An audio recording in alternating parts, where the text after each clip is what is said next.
to pick up those shows. On Monday, we had Anu Asafo with Felicia Terrell-Lanu and Damon Rawls.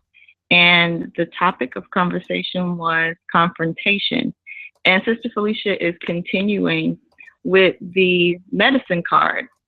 So she is divining on what to speak on, and she's explaining some of the breakdowns of the animal cards. And this strong, the wild boar came up, and that was related to confrontation and how sometimes we fail to ignore, we don't recognize or don't want to face those things that kind of lay dormant within us.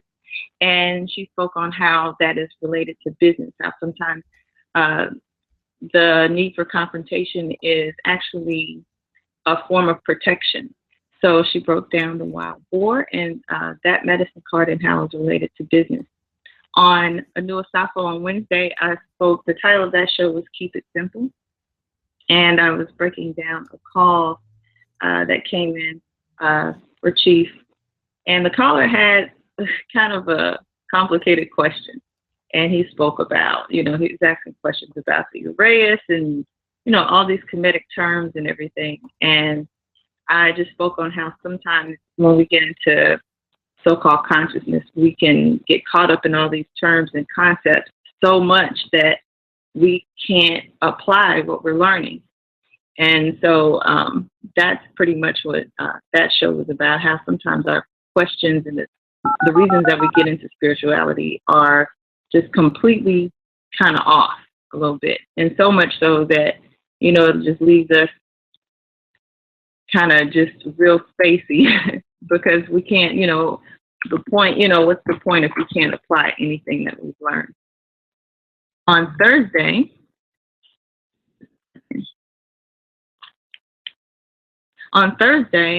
we spoke, Chief spoke on hypocritical parents and forced conversions. And this is a really, really good show. This is quite an interesting show because he tackled the issue that most of us with children come into when we're studying these things, these concepts and things so late in life, and how we try to force these ideas and concepts on our children first when we really haven't even worked it out ourselves. And this all goes back to what he speaks about all the time, which is action, and how sometimes you don't have to say as much if you are living what you are learning. And so sometimes, he gave an example of one of his students whose parent was in the conscious community or whatever, and the child saw his father behaving one way out in the public, but then it was a completely different thing once he got home. So that child looked at him as being, he wasn't authentic. So he wasn't really buying into the whole conscious conversion and all of the things that his father was, preaching about out in the public. So a lot of times this is the mistake that we make as parents when trying to convert our children, so to speak. They see you all the time. So, if they know that you're not living what you're doing, they're not going to see a reason to be conscious or anything like that, So that was Underground Thursday, and on Friday, Foundational Friday, we didn't have a show. So that show actually is going to be rescheduled for a later date. And like I said, if you missed any of the shows, you can go to our YouTube channel, Enlightenment Transformation TV. And another quick announcement I have is I want to encourage you all to sign up for the Alchemy webinars on Wednesday night. That's going to be from 7 to 9 p.m. Eastern Standard Time. And you can go to saduluhouse.com/event to register for that. This is the third webinar in a series that we've done. The first one was on the spiritual gifts of herbs. The second was on oils. And now we're pulling all of those concepts and ideas together to talk about alchemy. So that's going to be a really good webinar. If you haven't registered, again, go to saduluhouse.com/event to sign up for that one. Okay. And I think Chief has arrived think he's in the building. Are you there, Chief? Peace, peace. Can I be heard? Let's see. Can you hear me? Can you hear me? Can you hear me? I'm here. Peace. I can hear you. All right. Beautiful. I can hear you. Well, as always, welcome everyone to Chief Speaks on enlightenment and transformation, as well as high frequency radio. Just give me a moment. I was getting aligned to the frequency that we're on right now, high frequency, as well as enlightenment and transformation. And of course, I want to welcome you all again. I want to welcome everyone who will be listening later from the archives, and those of you who are listening in live now from the phone lines. I see we already got some hands raised, and those of you who are listening from YouTube, peace to you all. Of course, the call-in number, if you're on high frequency, then you already know that call-in number. Let me turn down some of my stuff here. I'm just coming off of a consultation, so that's why I came in a little later, because this is a 24-hour, 7-day strong type of work. So sometimes I'm running from one thing into the next thing. And in this case, I'm running from consultation to show, and then after this we run into another thing, but I love what I do. There's nothing like moving and living on purpose, it's nothing like it. But yeah, the call-in number, if you're in high frequency, then you guys already know the call-in number. The high frequency call-in number. Please just excuse the calling noise in the back if you hear that. I guess we had a little phone issue that's resolving itself right now. Start your show now. Press 1. It appears that the host has already dialed into this show. Only one host is allowed per show. Thank you for using blog. All right. So anyway, so yeah, so if you're on the high frequency side, you already know the number, 424-222-5250. Just hit the number 1. And if you're on the enlightenment and transformation side, 347-945-7680, and just hit the number 1, of course, and you can speak or comment or whatever it is that you want to build on. And in this segment, I wanted to talk a little bit about room for error or mistakes or space, however we want to look at it. We'll title it later, but I know the concept that I want to really build with the family on, and on this glorious dawning that we can all get together. There's a lot of things that's been swimming and fishing through my consciousness, and I'm sure it's also because of the change in season, and looking at the leaves change colors, and the vibrancy of it all, and not just that, just the angulation of the sun is changing. So when that changes, your thinking is going to change. When your thinking is going to change, your first eye is going to respond with your skin differently. Your first eye is going to respond with your own personal rhythm differently. So there's different concepts and things that have come up. And I know one of the, I guess I would say one of the constants in enlightenment and transformation and the work that we do is a lot of times, like I said in one of recent shows, that I consider myself more to be a destroyer than a builder. And that, you can't build without destruction. You can't destroy without building, but there's going to be one that you're going to lean to more predominantly, so in that, I know that a lot of the themes that we share are about removing the veils of delusion, removing a lot of the insecurities, and removing the false sense and false concepts and ideas of self, and getting to something that's a little bit more authentic and true. So with that thinking, sometimes you have to pull back too and look at the value in the mistakes. I did a show not long ago, I think it was a Foundational Friday, where I said, we're coming into a space where we have to learn to do the wrong things rightly, and meaning that we sometimes we're so afraid of judgment. We're so afraid to make mistakes. We're so afraid to step out and move beyond the herd. And of course, when you move beyond the herd and you step out, or if you want to be a pioneer, you might get shot off your horse. But that comes along with the territory. You're going to take more knocks and bruises when you step out. But that's where invention and innovation lies. That's where creativity and randomness lies. So even though we may speak a lot about, well, we got to stop doing this, we got to stop doing that, we got to stop perceiving things as this, we got to stop being hypocritical parents, there actually is even a value in the things that we're doing wrong. And I'm going to get into that. I'm going to take a call real quick because I see there's a hand up, and I don't know, sometimes I like to take the calls first and then speak, but coming next year actually is going to be a more structured, well, we'll see how long I keep the structure, because you guys know I change things up a lot. But I'm going to change the structure up of the shows a little bit, so certain things are happening at certain times. Sometimes I don't like to do that, though, because, and I guess it's just a little mischievous person in me, because I feel like certain people, it's kind of like, when you go to a service and okay, well, listen, I know the speaker gets up at 10:30 and they do maybe the offering at I don't know how they do stuff, but let's say 9:30. So I'm just going to show up at 10:30. So sometimes to sidestep people's predictions, I'll switch things up a little bit. And if you miss what you miss it. So you should be here for the whole thing. But anyway, I'm going to take a call. 4800 area code. You on Chief Speaks.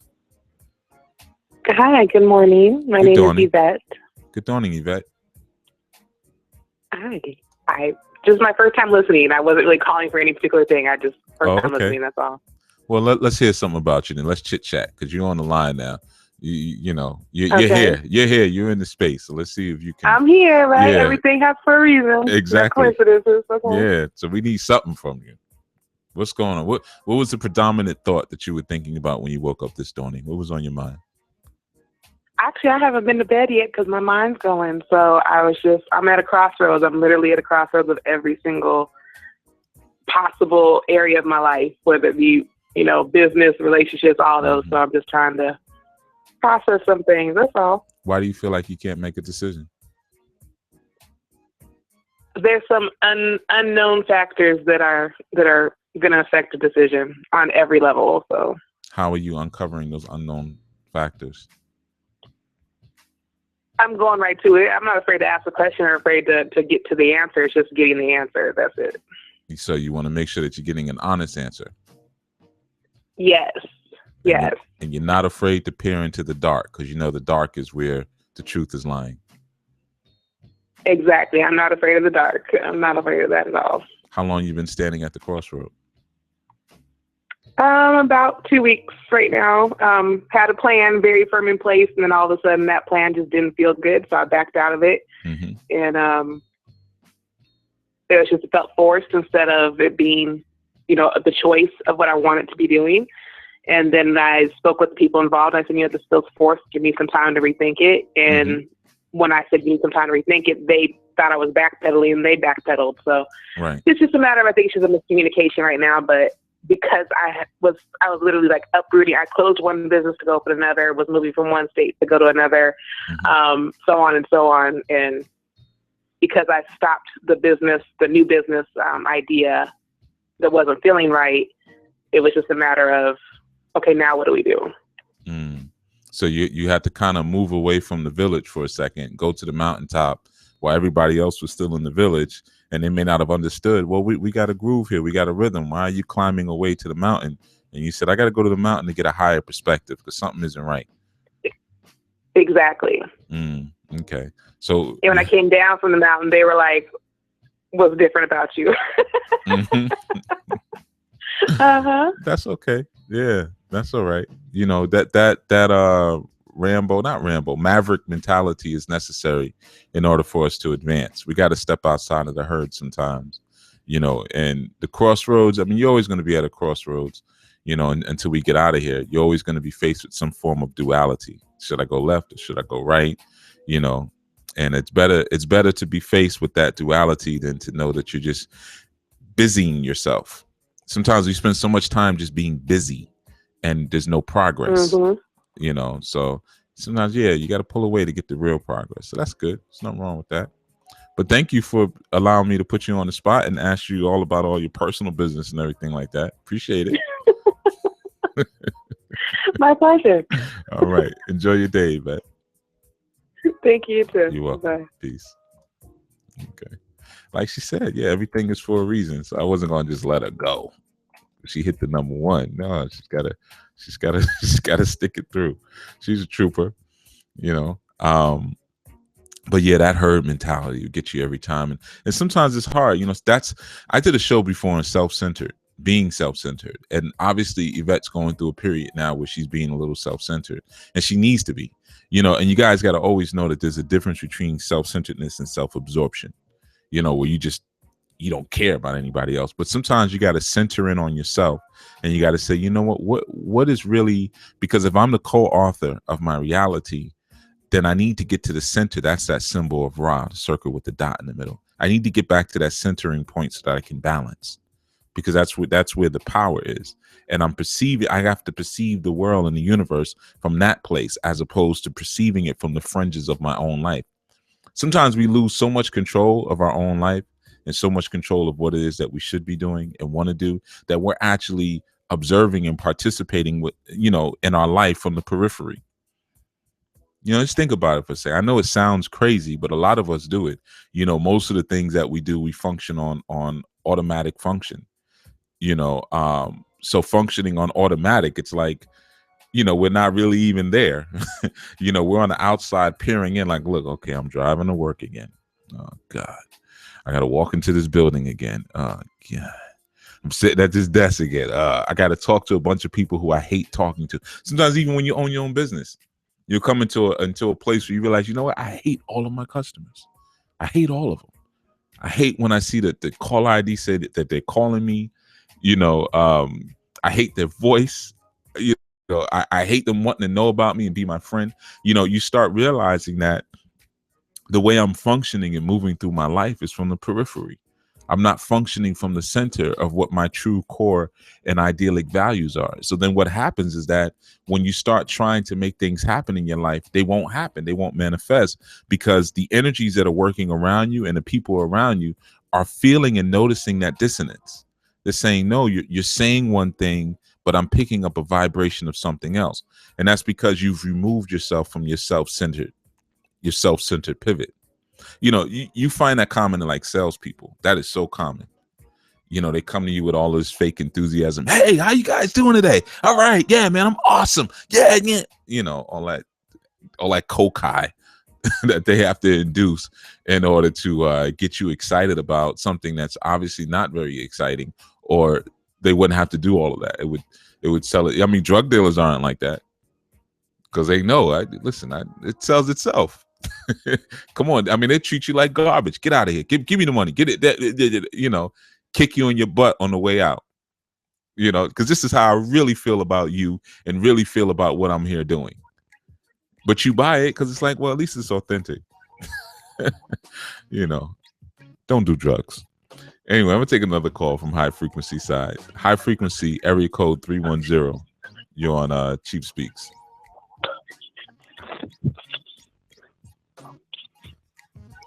Hey, wow. Hello, can you hear me? Yeah, I can hear you loud and clear. We got you. Oh, my brother. No, I was just calling to let you know that that the first caller that you had come in, we can only hear you. You can hear the caller. Oh, you couldn't hear the caller. Okay, so no, we just push you.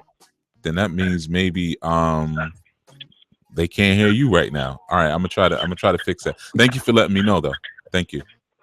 Okay. All right, cool. Give thanks, brother. Peace. All right, so that first caller, so you missed a lot. You missed a lot. But you probably could hear, if you're listening from YouTube, you probably heard it there. But hopefully we fixed that. I just changed the setting that hopefully fixed that. All right. And I'm hearing that she could have been, that she was heard. So I guess she was probably heard on some of the other networks. Yeah, remember, we're doing a bunch at one time.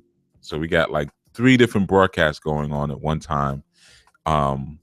And I'm not in a radio studio, you know, so I don't have all the equipment that you're supposed to have in order to do that. But luckily, I'm a tech head, so you know, I'm able to figure out how to make all this stuff work. Sometimes, you know, but sometimes you miss a little button here or there, and you forget to click something. So I'm hoping that everybody can be heard and everybody's connected at this point. And if you're not connected, then I'm the central focus piece. So I'll make sure I repeat whatever is said. so that way you can hear. But yeah, room for error, man. That's kind of what I was building on internally. I want to say last night or night before. Last night. Sometimes it blurs me because, like the call, I don't sleep much either. So sometimes I'm not sure what day it is or when I was actually thinking about something. And that's not a good thing. Don't be like that. Don't be like she and I. Get your sleep, so you can dream properly. But, I'm a man on a mission. But anyway, so yeah, I was thinking about just, I was sharing something with Sister Kim. We were talking about the webinar coming up, the alchemy webinar. And I was sharing something about creation stories. I think we were talking about the Congolese creation story. And I was saying, it'd be cool to break down the alchemical value and the creation story of the that exists within the Congo. And I was saying, well, but we could use the Kemetic creation story. And then we were just, I was kind of going through different creation myths or creation stories or creation accounts and thinking about the alchemical value inherent, because obviously alchemy has always been, alchemy has always been, but so it's going to be present in any creation myth. But one of the commonalities that I was thinking about, and I was just kind of building on personally in my head as I was talking, I was like, all of these creation stories deal with a measure of something at one point that was unified, that dispersed itself in order to create something. Now, a lot of times you guys will hear me say that man is a negation of the divine. So when the divine, or what you guys may call God or Olodumare or Ra, or whatever term it is that you feel most comfortable with, or Re, in order for a human form to be created, that form had to first negate from itself. You see, so there's always this idea and this concept of something being one and then going into many. Right? Out of one comes the many. You've heard that term before. All right. So I said there's something very interesting about that commonality. And of course, when you look at any myth or account or ancient scripture or ancient divine word, you're going to find commonality. You should.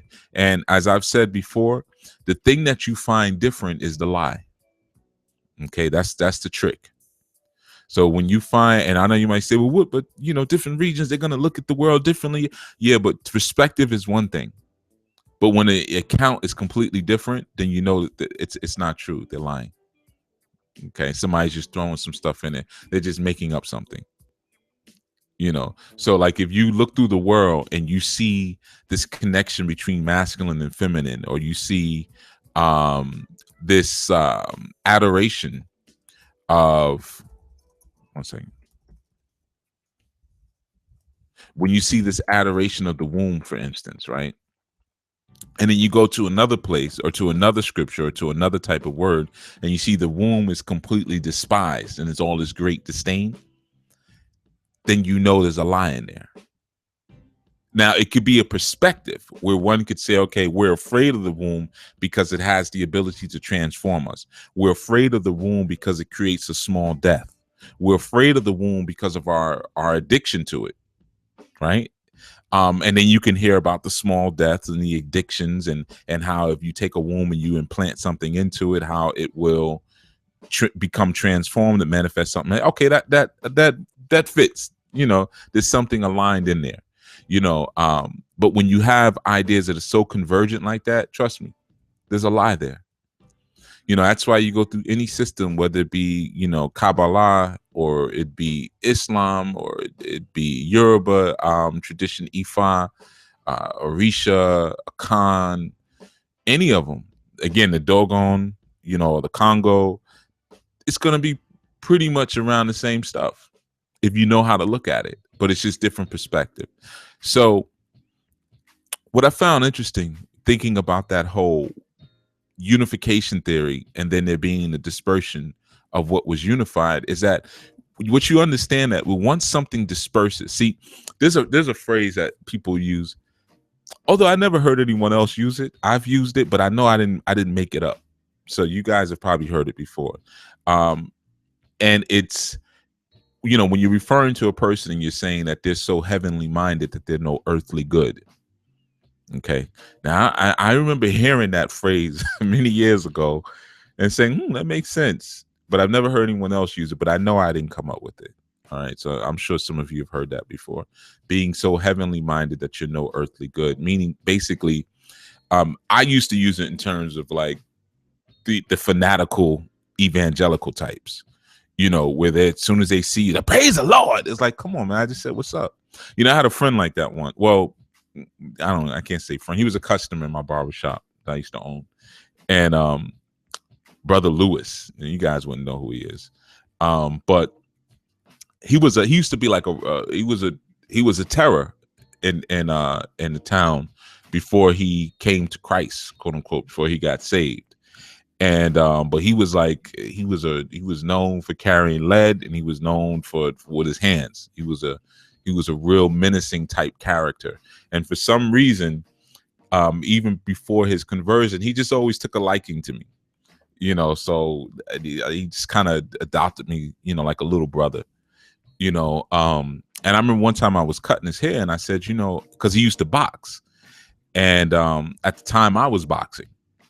And I said, I was like, I need more people to spar with. I was like, Brother Lewis, can we, get together? Because he was real tall. He was like 6'4", 6'5". So I always liked fighting people who are a lot taller than me, because it makes you have to think differently when you fight someone who's taller, especially because I'm not a short person, so, you're in front of someone who's 6'5" and thinks that they're just going to manhandle you, you're used to fighting someone at that height or whatever. So, and he was like, well, you know what, brother? He was like, now that I've given my life to the Lord, he was like, I really don't have time for worldly things like that. I don't have time for boxing anymore. I don't have time for things of the world, man. I'm all about saving souls for Christ. I'm like, come on, man. Like, knock it off. You sound like that. Now you don't have time for eating either, but you got time to get fly and get a haircut, right? You got time for a haircut, but you don't, but you have time for nothing else but God. But I got to look good for God.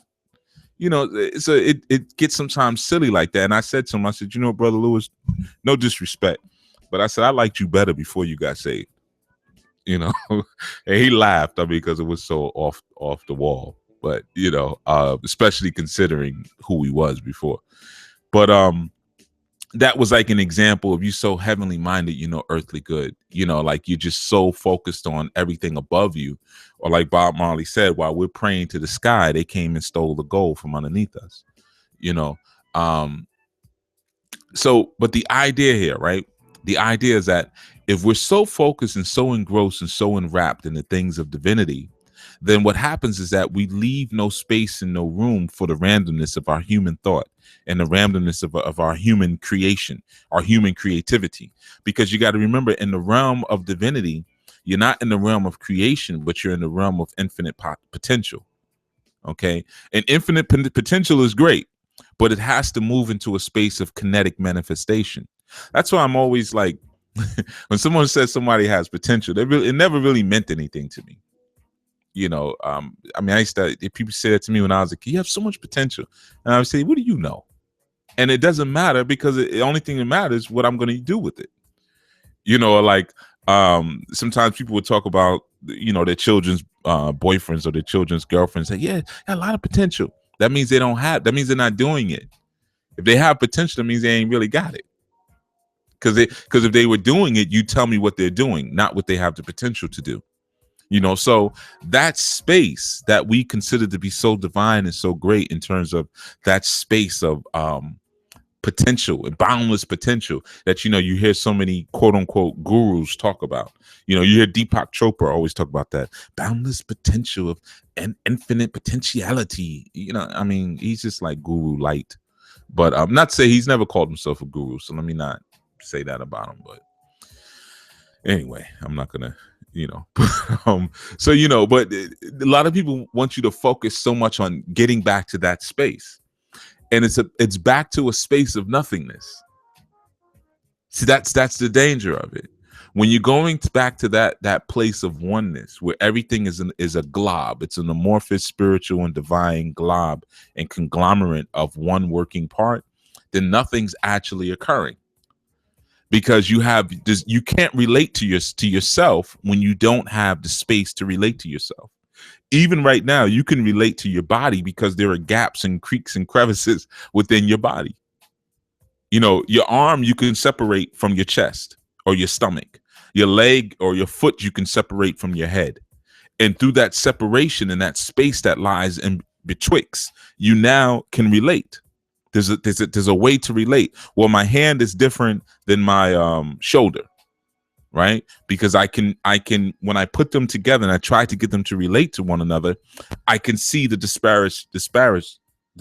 disparaging differences between the two of them.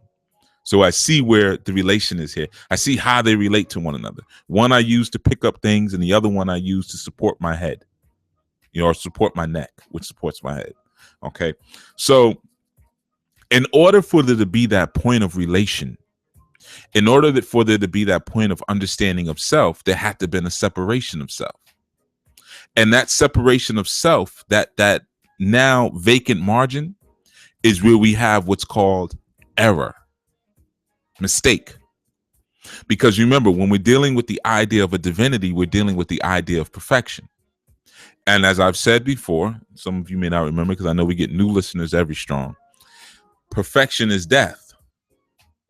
Okay, we're striving towards a perfecting state. But when you go back to that place of perfection, you die. That's why none of us really wants to die. You know, that's why if you flick your hands in front of a baby, what do? They flinch. Now, how would they know to flinch that early on in life? They haven't been smacked or punched or had, opened up a cabinet in their kitchen and had, the Tupperware fall on top of their head. They don't know that that's going to happen. But something deep inherent in them, in their nature, tells them that I don't want to die. So I'm jumping back. I'm moving. I'm hungry. So I'm crying because I feel like this is the end. It's like New Edition. Is this the end? So that concept of death, it reminds us that once I go to that place, I go to the place where nothing changes. And I broke this down a little bit. I think it was last strong or it was Thursday's show where I spoke about, it was a hypocrite show. So it was Thursday's show where I spoke about time. And when you're moving at the speed of light, then nothing is changing, because when we look at basic particle physics tells us that things that are traveling at the speed of light have now suspended time, and time is the only mechanism that can cause things to change.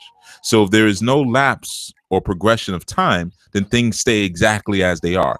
Now, when we look at people in the ancestral realm, right, especially when we're working with them and we're praying to them or whatever it is that you guys do with your ancestors, we all do something different. So I don't want to make the assumption. 9 times out of 10, you're envisioning them however they were when you, with the most body of information that you have and your remembrance of them. Okay. Or how you last remember them or whatever it is.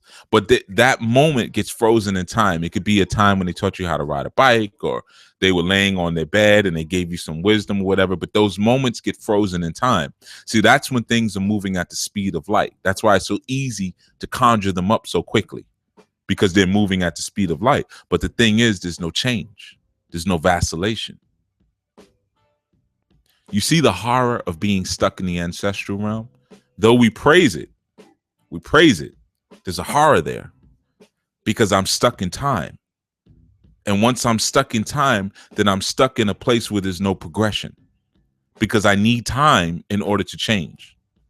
So now let's take it back to the divine aspect. Now we know that the divine has no concept of time. That's why the idea of waiting on an answer from God is just complete malarkey.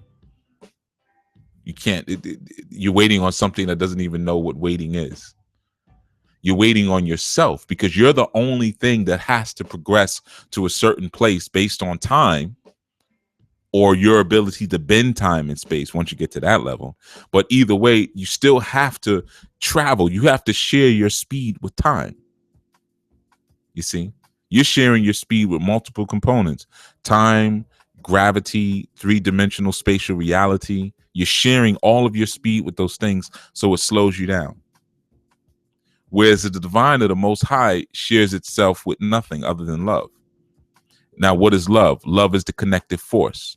So it shares itself with that which it joins itself to. Okay. So let's get into the understanding a little bit. So we understand that because in that perfected state or that divine space that we always want to get to, right? We always want to be, I'm meditating and I'm doing these Kundalini meditations and this Kundalini yoga. And I have myself, I'm vibrating at my crown chakra and I'm staying there. No, you're not. And I always say that you can't stay there. That's why when you do those meditations, it feels like what? Time froze. Because guess what? It did. There's a reason why people who go to church look so good. Now, you guys know I'm not a Christian. I don't go to church. I haven't been to church in a long time. Even when I do, because I do funerals for people. That's funeral rites is something that I'm hired to do somewhat frequently. And I never suggest to do it in the church. No, we go anywhere but a church. I'm not interested. That just makes my work harder. Matter of fact, the last time I was in a church was Dr. Ben's funeral. Okay. So just so you understand, and I'm not putting down church people or anything like that, but just so you understand my perspective a little bit. But they do look good. And I'm not talking about the obese ones that can't stay out of church's chicken after every service. I'm not talking about those who are just slowly killing themselves. But you look at some of the old church mothers, the 70, 80, 90-year-old church mothers who's still up there shouting and rolling and flying underneath the pew and doing backflips from on top of the baptismal pool and all that other stuff, diving into the baptismal pool, and they're 80, 90 years old. Well, why is that? Why do they look so good? Because they're constantly going into that place where they're going into the timeless realm and they're freezing time. And they'll say, because people don't understand the words a lot of time, they'll say, well, the Bible does say that, we're the salt of the earth, we're here because we're the salt of the earth, because I broke that down one time to somebody. I said, well, salt is used as a preservative. And they didn't understand that. And they said, well, that's why we, the Lord preserves us. No, that's not what it means. But so you find that people who are consistently in that realm of spirit, like children, they're frequently finding themselves in moments of bliss, okay, in moments where they can loosen the grip of the human body, that they tend to hold their youth longer. Because those are the people who have mastered that ability to freeze time. Now, the reason I brought up church as an example, because, well, at least if you're in a fire baptized church, you know that there's a lot of high level spiritual experiences. And just because they're screaming to Jesus, I'm not negating the high level spirituality. And what I mean by high level spirituality is the shouting and the dancing and the live music. Live music by itself is enough. You listen to live music 2-3 times as strong, that's a lot. Okay, but you're singing, you're dancing, you got live music, you're saying the same thing at the same time. You're loosening the grip of the body. Now, you may not be going to the highest realms that you could go to because of what you're striving to. That's another story. But you are loosening the grip of time. You see? But what do you also find in those communities? That they are preserved. So what does that also mean? That nothing ever changes. You will preach the same message for 50 years. Same exact message. The only thing that changes is your suit and the choir robes. That's it. But it's the same exact message. There's no elevation. There's no striving towards something better. Nothing. You're just waiting for something better. At least, and I'll give them that, because that's a plus. At least you're expecting something better to happen in your life. But it's complete and total stagnation. Whereas if you come into the place of error, when you come into the place when you're willing to separate yourself from what you consider to be the most high, that place of error is where the truth grows and evolves from. Because you have to be able to relate to your divine self by separating from your divine self. So when you make those errors and you make those mistakes and you feel that you're out of alignment with divine intention, or you're out of alignment with the divine flow of life, you can't always, or you shouldn't always look at it like, man, I'm just screwing up. I'm just messing up. I'm ruining my life, you know, because it's not that. You need that vibration and you need that energy or that movement towards something else in order to come into a space where you can really truly know the truth, because the truth is elusive. You know why a lot of times your spirituality doesn't work? And I'm going to relate this to something somebody said about me. Sister Kim had shared, where some guy on some post somewhere said, I make up stuff and something like that. I'm not a part of the tradition and I make up things. This is an individual who prays to dead gods. Okay. Now I got a next year, 2016, like I said, we're formatting differently. And one of the things I'm going to be doing, I already wrote them, but I got to kind of tune them down. But I'm going to be doing themes every month. And one of the themes that I'm doing next month, I don't remember what month, I got to look at my list, but it's new gods versus old gods. Okay. So I'm going to get into that aspect deeper. Oh, let me give you guys a call number 2. I see we got a lot of people on the phone lines, but if you want to call in, feel free. 347-945-7680. Just hit the number 1. And of course, you're listening to Chief Speaks on High Frequency Radio, as well as Enlightenment and Transformation. But anyway, people are praying to old gods, dead gods, not just old ones, dead ones. How do we know they're dead? Because they didn't feed them any new food. What happened to you if you eat dead food your whole life? Life brings life, right? But you don't want to infuse the new information. It's like when you got grandparents or elders and you don't want to teach them new things. You want them to just keep, because you're embarrassed or you're too afraid to stand up as an adult and say, hey, grandma, grandpa, you know, this is the new way. Like I had a discussion with an elder not long ago about home ownership. And a property that I have, I was like, you know, I'm thinking about getting rid of that.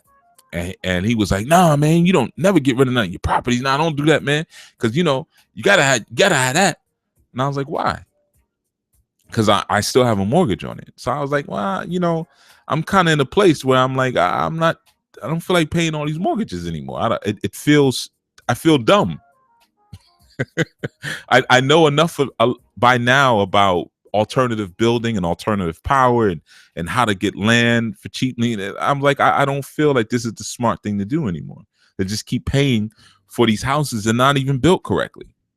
It just doesn't make sense. I mean, the windows are not big enough. They're not facing the right way based on the sun's angles. I was like, it just doesn't make sense. And he just could not hear it. And he was getting frustrated with me. He was like, look, you gotta have that. I said, yeah, because I said, and plus this particular property is an older property, it's got some maintenance issues. And he was like, yeah, man, well, you just do a little bit at a time. So he couldn't even understand that I'm in a place now with my career where I can't every weekend. I'm not going up on a ladder, putting shingles on a roof. I don't have time for that. Some of the smallest things I don't have time for. And he just could not get that through his head.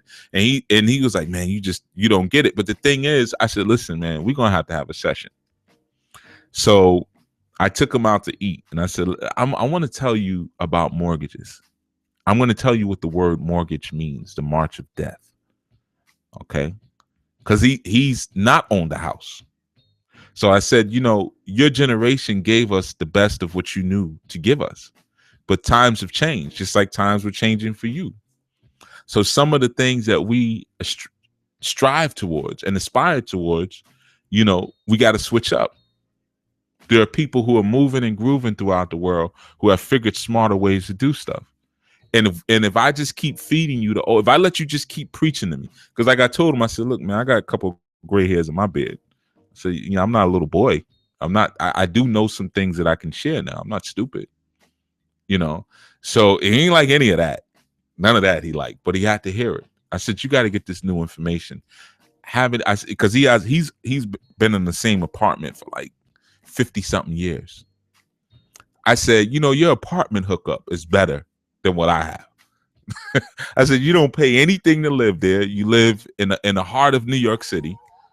You know, Your rent obviously is controlled. You're paying nothing.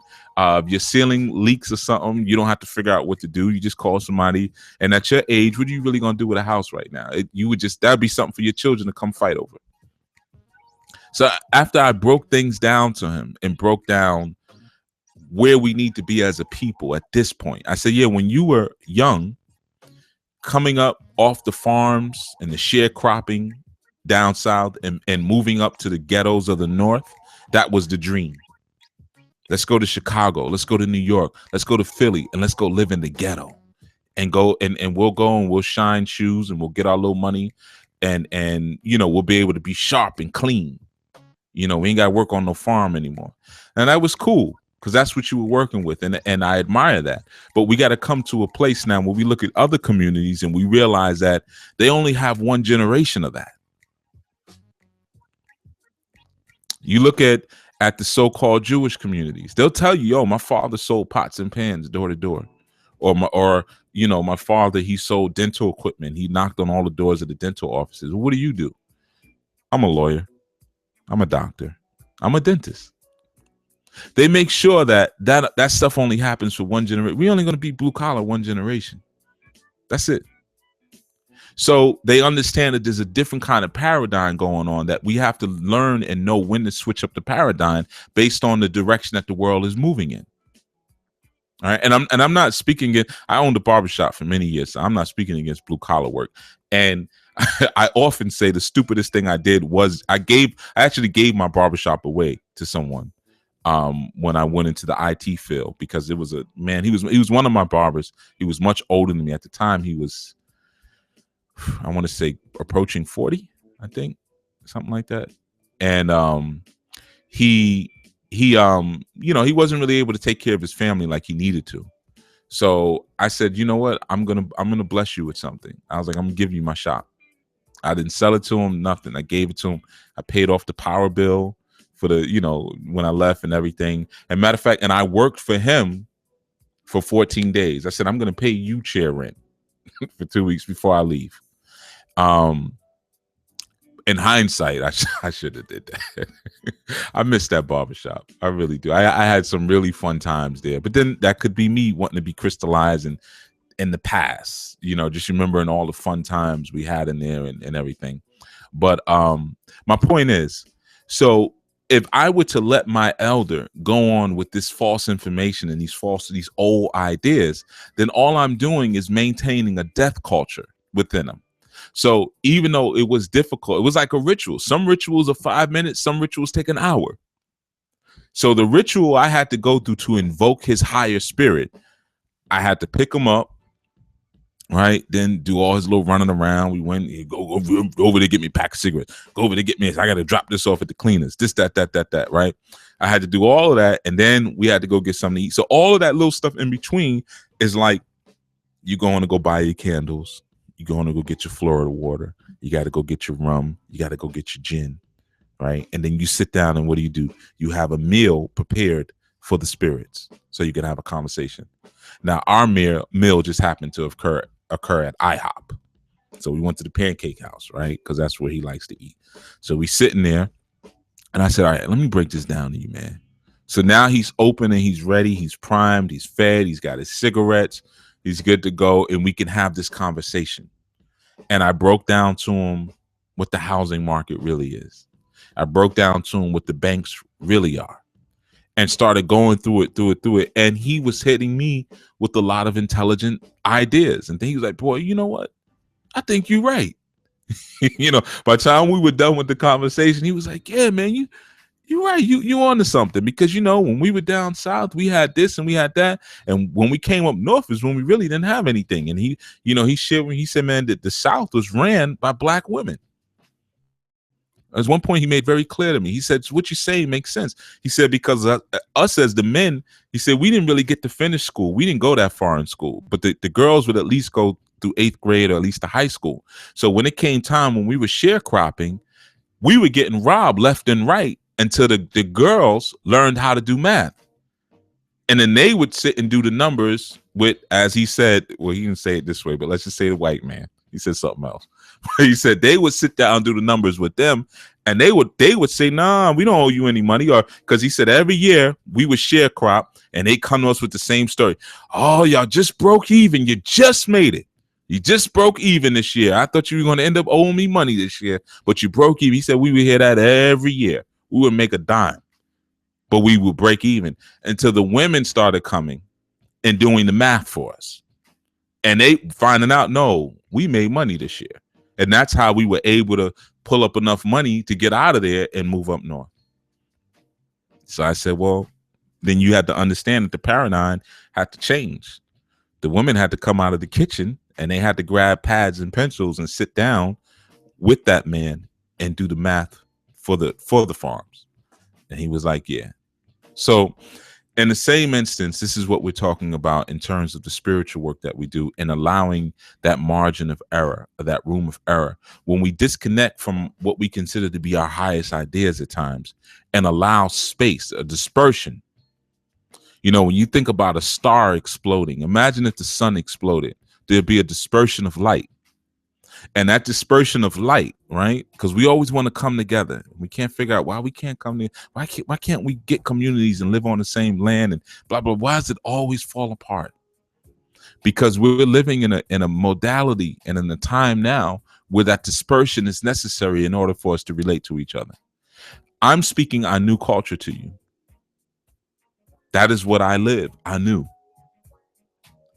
I bet you less than 10% of the people listening to my voice right now are living that. I know, because I have Moors who listen. I have Hebrew Israelites who reach out to me. I have Muslims who reach out to me. Of course, I have Christians who reach out to me. You see? People who are practicing Ifa reach out to me. People who are dealing more with Kemetic systems are reaching out to me. We're dispersed. Did the stars, the sun has exploded. Boom. That's the creation story. And it's dispersion. And now because it's dispersion, I can relate as an Anu. I can look at someone who's practicing Santeria and look at the space in between us. The space in between us is the error. And look at the errors in between us and come up with better conclusions. You see? But in order to do that, we can't be following old gods. And old gods are what? Dead culture. You don't want your God to change. You say he's the same today, yesterday, and forevermore. What? That means he's dead. That means he's not changing. He's not. There's no growth. And if you're an offshoot of that same divinity and you are subject to the laws of change because you're subject to the laws of time, and if you go back to that divinity when you expire this body, then that means whatever you go back with should be different than what you were sent down with.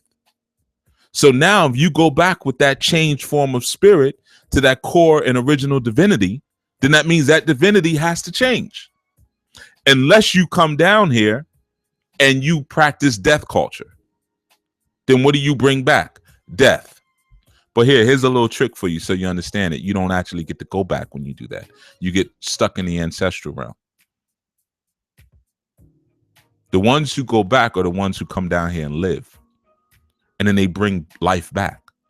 See, it's like anything in nature. Nature tells you this, man. You want to know a little trick? You want to know how you know this? Take a pack of Chips Ahoy cookies. Take some Chips Ahoy cookies and go to the park where you see squirrels or something and put the Chips Ahoy cookies down and watch what happens. You can go back 2-3 strongs later, they're gonna be sitting right there where you left them. The animals look at that stuff like it's just like plastic toys or something. We don't eat that. That's not food. There's nothing about it. Doesn't smell like food. Doesn't look like food. It's not food. We throw it right in our bodies and keep it moving, right? Because we like diabetes and high blood pressure. But the animals know better. They're more connected to the natural vibration. So in the same instance, when you bring death to your creator, what do you think your creator is doing? It filters that garbage out. No, I don't want that. So now if you circle your entire being, your entire life around a death culture and dead information, dead intelligence, and you say, yeah, this is what I'm going to bring back to heaven, because when I go back to the fifth dimension, this is what I'm going to bring. The fifth dimension brings you to the gate and say, nah, player, I don't want that. If I wanted something dead, I wouldn't have sent you down there to begin with. You were supposed to bring me back living truth, the moving truth, the expansive truth. That's what I'm in love with. That's why I negated for myself and dispersed myself so that you would explore the space in between the margins. You chose not to do that. So that's when people say things like, oh, well, you know, like you said, well, you make stuff up. I don't make anything up. I mean, if I do make up stuff, I keep it to myself. I couldn't make this stuff up. I'm a pretty creative person. I'm not that creative. Yeah, I'm not like Stevie Wonder. I don't have a mind where I could just come up with things that artistic for the stuff that I talk about. What I'm doing is I'm allowing life to flow through me. And by the allowing of life to flow through me, then I'm allowing that good information to come in. And I shun death culture. I don't want it in me. I don't want it around me. You see? I don't want dead people around me. I don't want anyone who locks themselves into a version of the truth. I don't want them around me. They're dead. They're zombies. And they spend their entire life exploring that one truth as if it is that infinite. The only way truth becomes infinite and becomes expansive as you begin to study it more and more is if you make it living. That's why the Ankh takes on so many different meanings. 20 years from now, the Ankh will have another meaning. You know why? Because when you look at an Ankh and you hold it, you know there's something alive about it. You don't see it as dead. I know you don't. But now let's take a cross. How many new meanings do we have for the cross? None. Because many of us are done with that. We see it as an oppressive tool, but we don't see it as something that is living, that is inside of us. From the moment somebody said, well, the Ankh represents, it's a human, it's the head, here's the arms, or somebody else said, well, the Ankh is the phallus, and this is the ovary and fallopian tubes. We immediately associated that with something inside of our body, which made it a live instrument. And once it became a live instrument, then it had the ability to channel in eternal truth. And we call the truth eternal, not because it's the same truth that's always been here. We call it eternal because it's living and it doesn't die.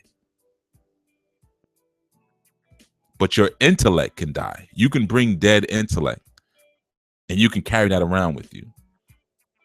That's why a lot of times when we come into consciousness, people coming to us with old stuff, we just like, get out of here. You know, we may not be as rude about it, but if somebody hands you a tract, or sometimes you get a Jehovah's Witness to come knock on your door and they have the same spiel. They've been kicking that same spiel since the 70s. I just want to talk to you today about the things that are going on in the world. What do you think about the things that are going on in the world? You know, it's the same exact spiel every time because it's dead. It's dead. I mean, that's the same spiel that L. Ron Hubbard comes with, because L. Ron Hubbard, the dude who created Jehovah, they're partners. You see this dead information. You know, I'm not dissing Scientology, but again, if I am, I am. I mean, I don't feel like I have to show any great respect for anything that has no respect in it. Because what is respect? Remember, I broke this down. Re is source, spect is to see. If I don't see the source in what you're doing, then I don't have to respect. You know, people do it all the time for political correctness. You know, like they'll say something like, somebody may be talking about like homosexuals. And they'll say, well, such and such. Well, listen, I don't have anything to get the homosexuals. You do whatever you feel like doing. You go ahead and do. But you got something against it. You know you do. It's just now because it's just like racism, right? Now nobody's a racist anymore. But it wasn't like, 15 years ago where you could walk through certain parts of New York City and be called the N-word. But now all of a sudden, I don't see color. All of a sudden. Or is it just because you're scared to really express where you're at? You see, like that situation that happened with Mel Gibson and Dog the Bounty Hunter. Remember Dog the Bounty Hunter? He was on the phone with his son, and his son was getting ready to marry a black woman. He was like, "You don't marry that Nigger. You better not." And then Mel Gibson was like, "I hope you get raped by a pack of Niggers." You remember that those two scandals? And I was like, "What's the problem? I don't see the problem here." They're having private conversations amongst their own. It's none of our business. If Dog the Bounty Hunter doesn't want his son marrying a black woman, fine. And if Mel Gibson, if Pac, so obviously he's seeing us as like animals. If he sees black people and Danny Glover as being an animal, that's his business. That's the truth that he subscribes to. He's not going out into the world and espousing that. No, you brought that out from his private thing, you know. But our attempts and our striving towards political correctness now cause us to say some of the most stupidest things. So we'll see someone practicing a dead religion, and we'll say, listen, I respect everybody's religion. I don't. Some of it's dead. That means there's no source in it, because source is alive and moving. The divine is live and moving. If your spirituality or your religion is not alive, because there's nothing wrong with religion per se. Religion is not bad. A church is not bad. An institution is not bad. It's the fact that you kill it. You make it dead. And when you make it dead, it becomes a bad thing. You see? But if your religion is alive and moving and it's growing and expanding, then it's reflecting the movement of the universe. But if it's dead and nothing new can be introduced into it, something's wrong there. Something's off. Something's seriously off. That's why there doesn't always have to be a striving towards finding something old and ancient and practicing that, because that's the old stuff. What are the new gods doing? Who are the new gods? Do we still need a god? Because if God dispersed itself in order to have man to relate to, have we related enough? Or are we in that dispensation of relation, which is like was that Piscean age, relationships, figuring out who's who in the world. Now, the internet allows for that, doesn't it? And when we talk about something exploding and become multiple stars, right? Like Net or Newt holding the stars in the sky, like the internet holding the stars across the internet. I mean, we got Nuwabians that we're building with now. Like I said, Hebrew Israelites. We got Sangomas that we're building with now. Everybody's here. I'm gonna take a call. 678. I think this is Georgia. Atlanta. You're on Chief Speaks. Hey, Chief, how you doing? I'm well. How you doing today? I have a little issue. We can barely hear you, brother. You got a lot of noise. We can barely hear you. You got to get in your phone.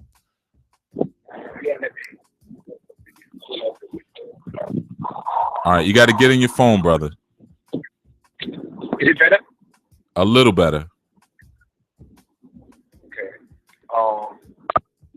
So, I have a little issue at work.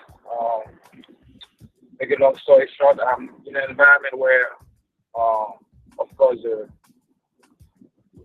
store manager is a white man, but I got some good brothers around me who are managerial position too, you know. So some of them, I've been talking to them, you know, I need to move, you know, in other space to make some more money. So they've been trying to open the space for me, but he's always blocking me, this white man.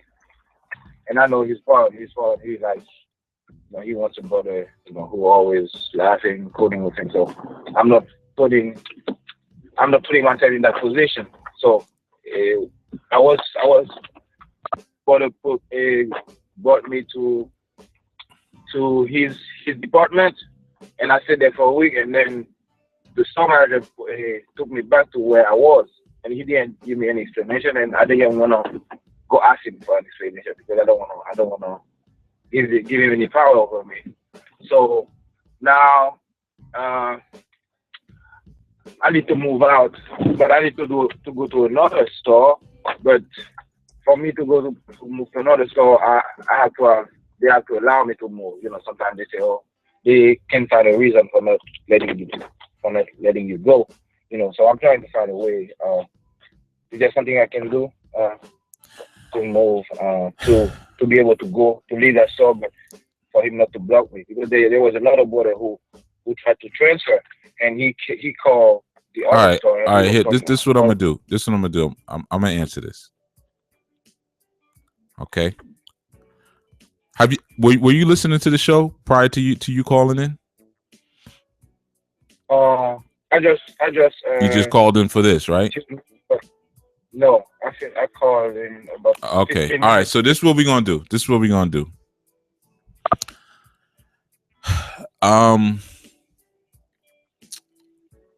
Quit your job, man. Get your own business. That's your answer. You just said you don't want to have a man to have power over you, but then you're talking about you need to get permission to get a transfer.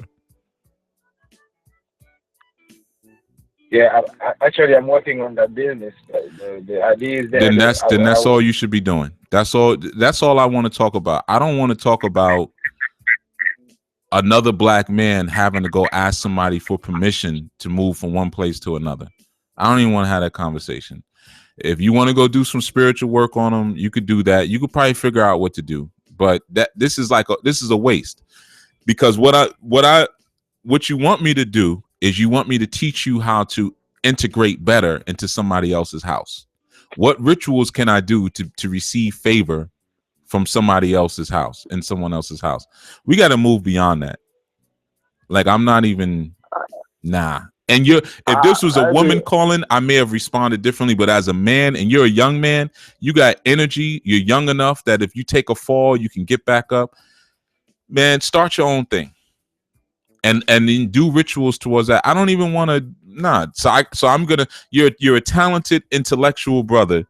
I'm gonna give you a ritual so that you could transfer to another location, so you can go and make a system more money that's currently keeping a status quo that doesn't work towards the betterment of my own people. Nah. Yeah, I agree with you 1,000%. The thing is, I'm trying to find the money to do that business.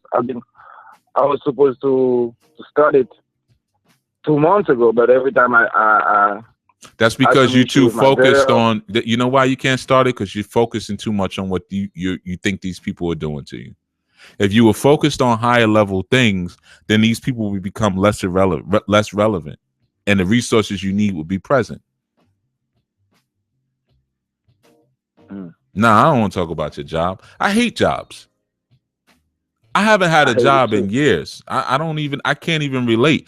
I had a conversation with a student the other day. He had to go get another apartment, and I was like, oh, well, just do A, B, and C. He was like, oh yeah, but I need to do the credit check and all that. I forgot they even did all of that stuff. I'm not in that world. I don't know about that stuff. You know, I probably couldn't even figure out to fill out a job application at this point. I'm so far from that, and I want you far from that. So if you got plans to make an exodus and you got plans to escape, let's focus on that, man. I don't want to focus on how you can be more comfortable in an environment that you got no business being anyway. And I'm not saying if you work for somebody there's something wrong with you or anything like that, but you know, you got to be sensitive to where our people are today. We need something else right now. And I know your situation, Brother Bookman. You don't have any children. You don't have any real domestic obligations, so you can actually make these moves that we're talking about. You have no excuse. You shouldn't even be working a job. You could go live in a men's shelter right now and save money. Okay, I agree, Chief. And I appreciate the tough love. So can I call you? Can we have a reading on that? We have a reading on you getting your business together, man, and the rituals you need to do and getting your money up. We can work towards that. I'll talk about that. Okay. All right. Okay. Take care, brother. Okay, I'll call you next week. Okay. All right, my brother. All right. And it's all love, man. I just want you guys to know, man. I'm not. I love you enough to tell you that. You know, you're gonna sit here and talk about, oh, my boss is getting F your boss. I don't care anything about that. I'm telling you, the format is changing. So I gave you a lot of this type of information already. I'm not doing too much of this stuff anymore. I'm too important to do this type of stuff. Yeah, I said it. I know, and a lot of you say, hey, too important. Hey. Yeah, I'm too important to sit here and have conversations about stuff that you already know you're not supposed to be doing. You don't need me. I'm not an alarm clock. Tap into me once you wake up and you want something better. That's when you come to somebody like me. Let's talk about how you can get out of it. And men, especially you men calling, if you don't have a whole lot of, and I understand if you got domestic, I mean, some of you brothers got 4 or 5 children. I understand it's not just, I'm just going to go start my own business. I get it. But for those of you who don't have any, and you're young, you know, hell, man, I slept in my car before. I got a friend of mine for a year. He slept in a field, in a tent, in a field, to try to get his business off the ground. I got another friend who went and lived in a trailer. He reduced his month. He moved from New York City, reduced his monthly bills to like $500 and something a month to get his business off the ground, man. We're men. We can sleep anywhere. We sleep in a bathtub. But you have to do what you're called to do for your people, man. And our people need more places to resolve to. When you do have those children, what are you going to hand down to them? A job referral? Oh, go down there and talk to, because he owes me a favor because I put in extra overtime they didn't pay me for. So tell him you're my son and you want a job and you want to go experience 30 years of what I just went through. Nah, man. We're empire building over here at ANU. That's what we're doing. We're empire building. And I understand we have some situations like job situations and stuff like that. And I'm not trying to be the guy who completely doesn't relate. I do relate to a degree. And if it was a woman who called, I would have given an answer. But men, tough it out. Thug it out a little bit, man. That's why a lot of people don't get their businesses started, because they're afraid not to have things. You're afraid to be broke. You're afraid to wear some rundown sneakers for a little while, or to not have a car for a little while, or have to get rid of the nice car and go get you a 20-year-old hoop ride. Thug it out for a little bit. It'll pay off. Trust me, it'll pay off. You're going to lose friends. You're going to lose girlfriends, you know, because they're going to wonder, you know, why are you over at that computer all day? Are you in the such and such working on this? You know, I'm over here laying in the bed. You don't want to have sex with me? You're going to experience all of that. I've gone through all of that, man. Women who laying there like, okay, you've been studying, reading that book literally all day. Now, you would rather sit there with an inanimate object than come and lay in this bed with me. I'm out of here. All right, get lost. I've been experiencing that for over 20 years. You got to thug it out for a little bit. Better women will come. Better cars will come. Better clothes will come. Thug it out. All right, I'm gonna go to 718 area code. I don't hear nothing about no jobs. You know what? And matter of fact, everyone's calling. If you want to hang up, that's fine. Don't call me about your job today. I'm not interested. All right, call me. Let's talk. I want to hear some testimonies, man. Tell me how you're applying this stuff and you're doing better. I did a show on innovation, and I told you we got to raise our children. Don't ask them what they're gonna be when they grow up. Dump that question. That's a dead question. You know what you do? You ask your children now, you say, what is it you're going to invent when you grow up? Or just forget when you grow up. What are you going to invent? That's the type of questions we need to be asking our children. Not because once you say, what are you going to do? I'm going to be a fireman. That means you're going to work for somebody. I'm going to be a doctor. You're going to work for somebody. What are you going to invent? I'm going to invent a new medical procedure. I'm going to invent a new fire suppression tool. A new way to install sprinklers. I'm going to invent a new form of carpet. I'm going to invent a better condom. So that way the electricity can still pass between man and woman. You know? Yep. 718. Come on, New York. Bring it back for me. Bring it back, New York. Peace, Chief speaks. Peace, brother. Yes, brother, Akil again. All right. How you doing, my brother? I'm doing pretty good. Actually, I was just listening to your last call. I was listening to the show, and I didn't want to punch in until, I felt, moved to do so. So as you were talking to him about starting his own business and doing that, I was like, okay, well, this is more my angle. I feel like, this is what I've been focused on all week. I've been working my business plan and trying to figure out exactly how I want to do things. And, I'm starting to see things fall into place there.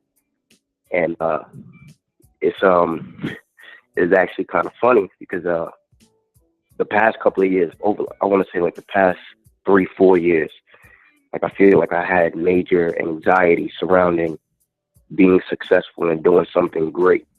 Not just something normal, but doing something, just larger than life great. I don't know if that came off right, but I understand. just doing something different. And that's like my current wife, I called her while we was dating, like just to get a picture of how the anxiety used to hit me. I called her while we was dating. I was in Japan, and it was 1 o'clock in the morning there. Mm-hmm. And I was, you know, just like I was just broken down. I was in tears. I was like, yo, like I'm tired of the current situation. I'm tired of going to work, being told what to do, and coming home with pennies at the end of the day, and trying to figure out how am I gonna be able to retire my mother? How am I gonna be able to take care of her?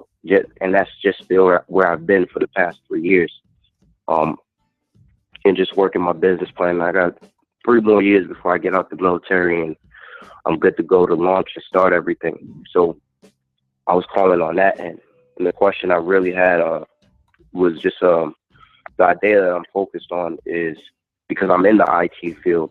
I work cybersecurity for the military. Mm-hmm.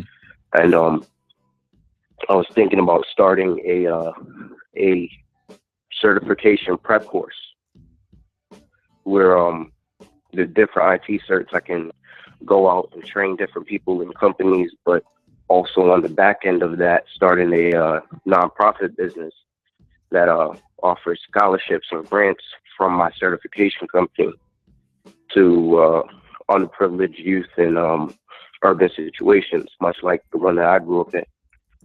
Say, okay, well, here's this grant, here's this scholarship. We're going to put you in a class with all of these, you know, already established people, so you can see how this stuff works. Mm-hmm. And, you know, hopefully place you in jobs and, you know, get your life started, get you started on a career path, you know, and start from there. Okay. And that's just what I've been working on for the past couple of years, and really focusing out the idea and really building up how am I gonna create a system that not just teaches this job skill, because I know for a fact you can't just teach someone a job skill and hope that they get everything else in order. You have to teach them everything. But you have to give them a little bit more. You have to give them the motivation as well. Let me help you out with that. That's just where I've been. I'm gonna give you something for that. That's good stuff. And in fact, coincidentally, I used to do that. I actually I was a Microsoft certified system engineers trainer. Obviously, I have my MCSE. It was expired now because you got to renew it. But I taught MOS certification, MCP certification, MCSE certification, MCSDN certification. So I taught various Microsoft certifications. And at one point, I had a program where I taught. It was a free program in Brooklyn, down at the Metro, down over by J Street. You probably remember, but right. Over by J Street, Metro Tech, that area over there, and taught youth, you know, regular youth who didn't know anything about a computer, didn't own a computer. All they had was phones, and taught them how to. I think I was training them for the MCP, Microsoft Certified Professional, and we also had a job placement situation going on. Good experience, a lot of money in it. You know, there's a lot of money to be made in that. But the part that bothered me, the reason I don't do it anymore, again, because I'm training them to take their resumes, tighten up their, because we used to make them come and wear suit and tie not suit and tie, but shirt and tie every day, and, you know, all that whole rigmarole. But the problem is you're training them to take their resume, wave it over a fence, over a plantation fence, and beg for a job.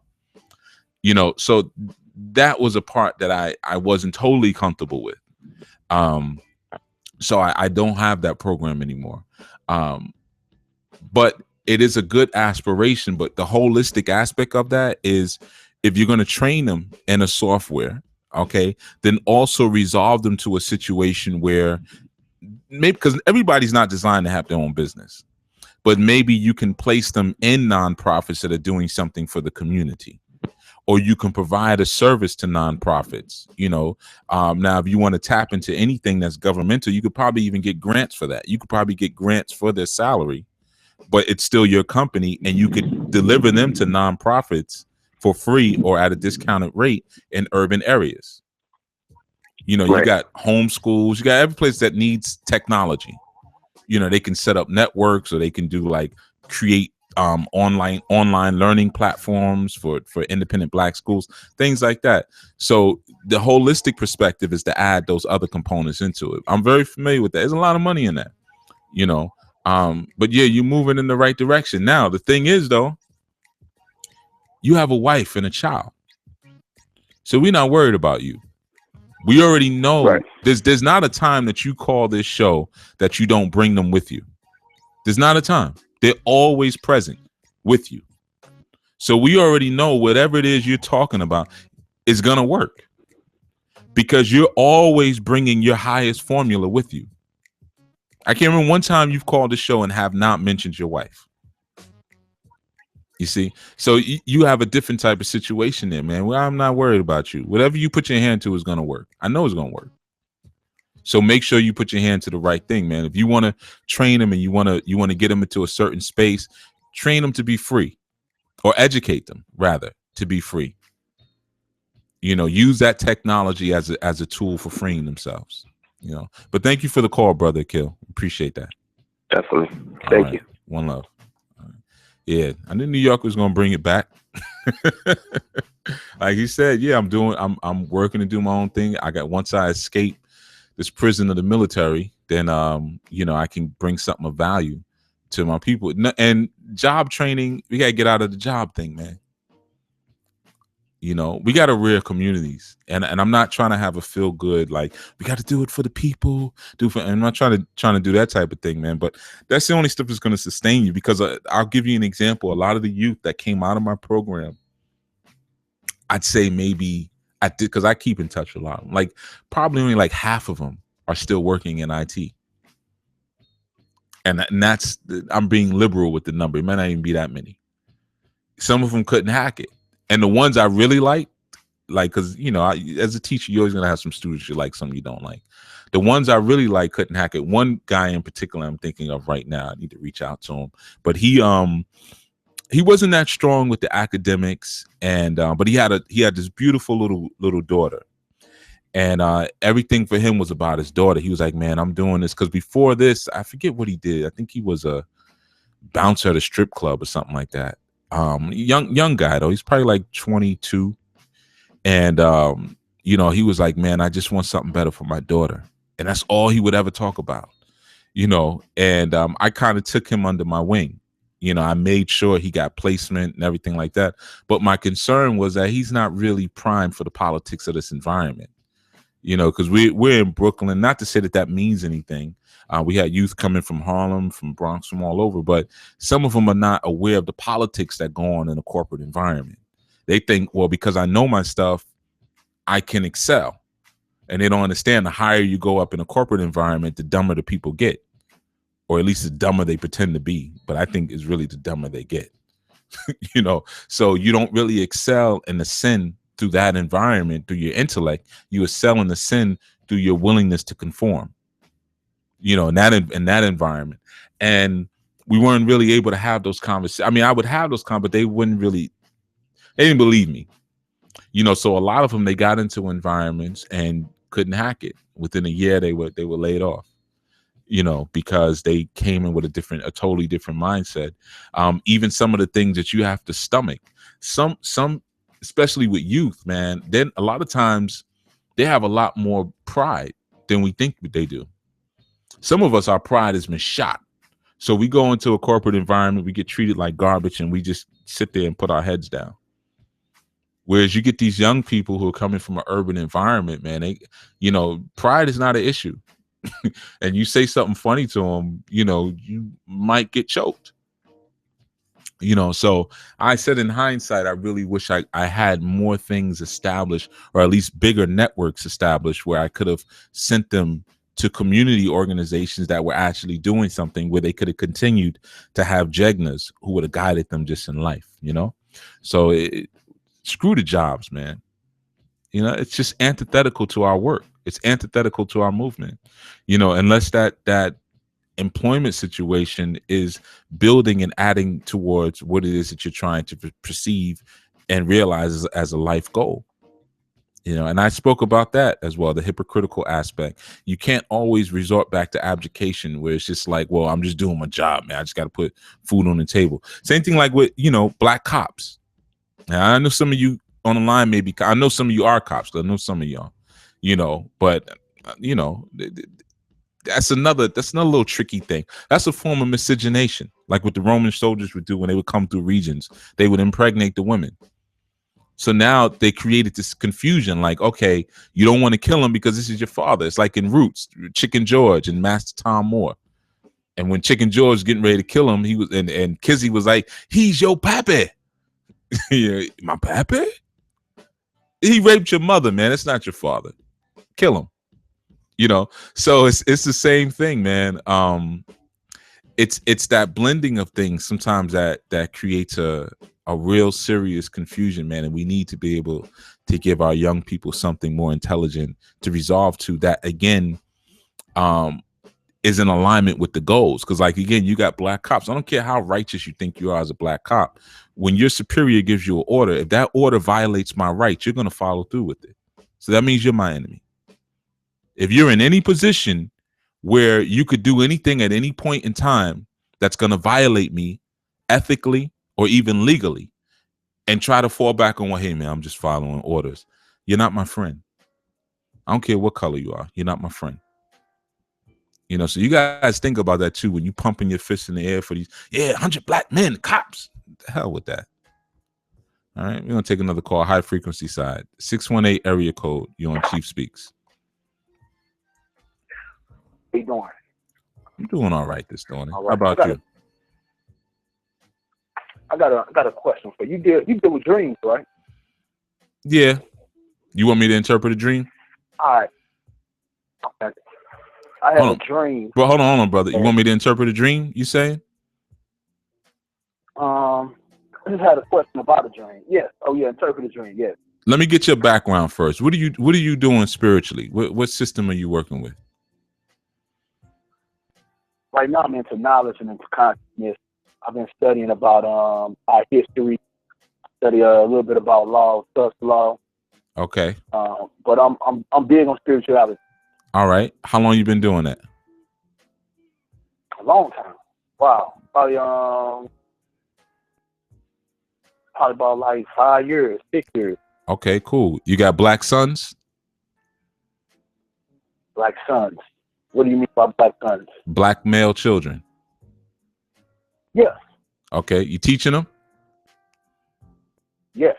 All right. Then I'll give you the dream interpretation.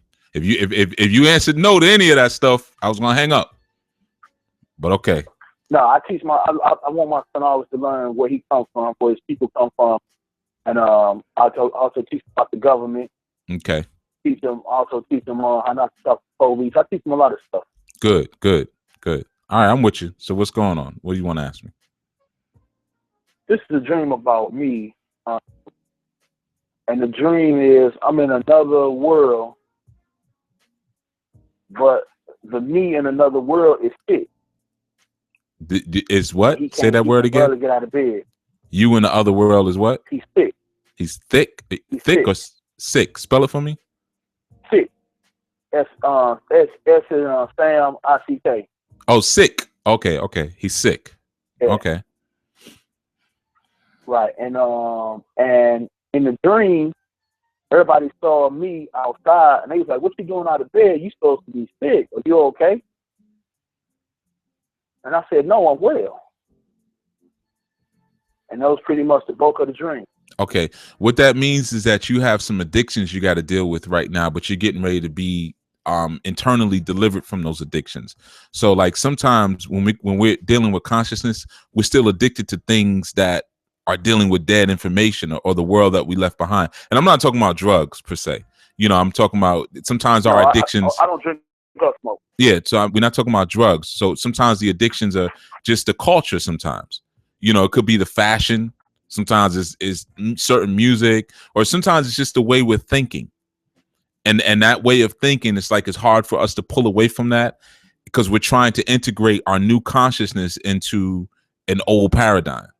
So you having a vision like that, you being sick and then coming outside and people like, oh, you're sick. What that represented was that you're getting ready to come out of that. You're getting ready to come into a place now where those old world addictions are no longer going to be a part of your life. That's what that meant. Okay. All right. Okay. Thanks for the call, brother. Thank you. All right. Peace. Okay. All right. Good. And I gave it to him because, you know, he's teaching black children. That's important. But yeah, when you have those dreams like that, well, it doesn't always mean that, but there was certain elements in his dream that I knew that's what it was. So it's not a black and white thing, but the way he described it, I knew that's what it was. You know, he's coming out of something that's been oppressing him for a long time, you know, into a better way of thinking, you know. And usually when it's a sickness, there's two things that you'll find in dreams, symbols. If it's a sickness or if it's water. Like, let's say if someone's drowning, something like that, that's usually dealing with addiction, either sickness or water. Like, especially if he's in bed, he's not supposed to be up. That's like a form of drowning. Okay. Something is keeping you down, holding you down. All right. Anyway, I'm going to take some more calls here. I got a lot on the line, so don't hang up, everybody. I'm going to do my darnest to get to you all. I may be a little quick with some of you, but it's not because I'm being rude. I just want to make sure I can get to everybody. All right. So 720 area code. You're on Chief Speaks. 720, 720, 720, 720. All right. I'm going to mute you, 720. I'm going to go to the next one. Hello, Chief. Oh, there you go. Made it just in time. Greetings. This is Jermaine. I had basically some issues with faithfulness. I met my current wife 9 years ago. I had my son 4 months into us meeting. Well, she was pregnant 4 months into us meeting. Mm-hmm. Throughout the whole time, 22, I was still out there, not committed to the relationship, more or less committed to the fact that I had a son. Mm-hmm. So I stuck around 9 years, just in the course of just being there because I didn't have a father. So it was always something I need to be there. And I felt like the only way I could be there for my son is to stay in the situation. Right. So I stayed about 3 years ago. I met someone, and I really didn't put any parameters on it. Mm-hmm. But in that course of me meeting her, my initial girlfriend was pregnant with my daughter. Okay, the one you already had a son with. Yeah. Okay. So I left. I didn't leave. I stayed in, but I also told the current girlfriend, mm-hmm. The current girl I was talking to, that I don't know what this means, but I have to let you know that she's pregnant. I didn't, I grew strong feelings for the new girl. Okay. To the point where it was just like a constant where I felt something for her. Uh-huh. I still kept her at bay because of the situation I was still in. I wasn't honest with her, and it was a lie after a lie. Right. And a lie to cover up a lie. Now it's to the point, last year, I felt like that relationship had to end. Which and the one? way I tried the new one or the old one? The new one. Okay. Was to marry the old one, the mother of my children. Yeah. Right. And it was, kind of like a Band-Aid over an open wound, and it didn't do anything for me. Right. Now, so more than ever, that the current girlfriend, the feelings are strong. So, and even so let me get this clear. The current girlfriend, you're talking about the new one that you met. So basically, you're still juggling two women. Yes. Okay. So you don't know what to do because the feelings are still strong, but now you're married to this other woman. Yeah. Okay. So why don't you introduce them to each other?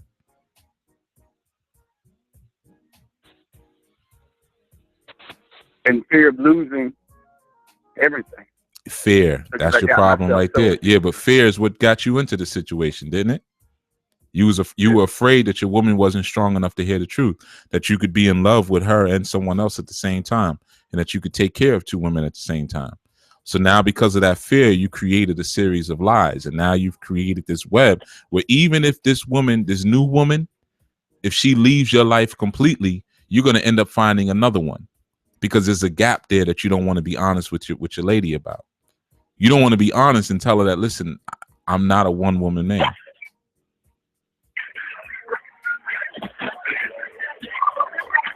Okay. All right. There's a lot of noise in your background. So what were you gonna say? Okay, there's a lot of noise. And this is like even like the way I feel for her, the new girl. It's like, I mean, like sex is like it's different. It's not like sex. Yeah, of course it's gonna be different, because you've been having sex with the same girl the whole time, and you've probably grown as a person. You're probably more conscious now, and this new girl is probably more conscious, and you probably feel like the old one is not really conscious and she doesn't really understand you. But because y'all have children together, you're gonna stay together, right? Initially, yes. Okay, so here's the thing, because this is a common scenario. Right, this is a very common scenario.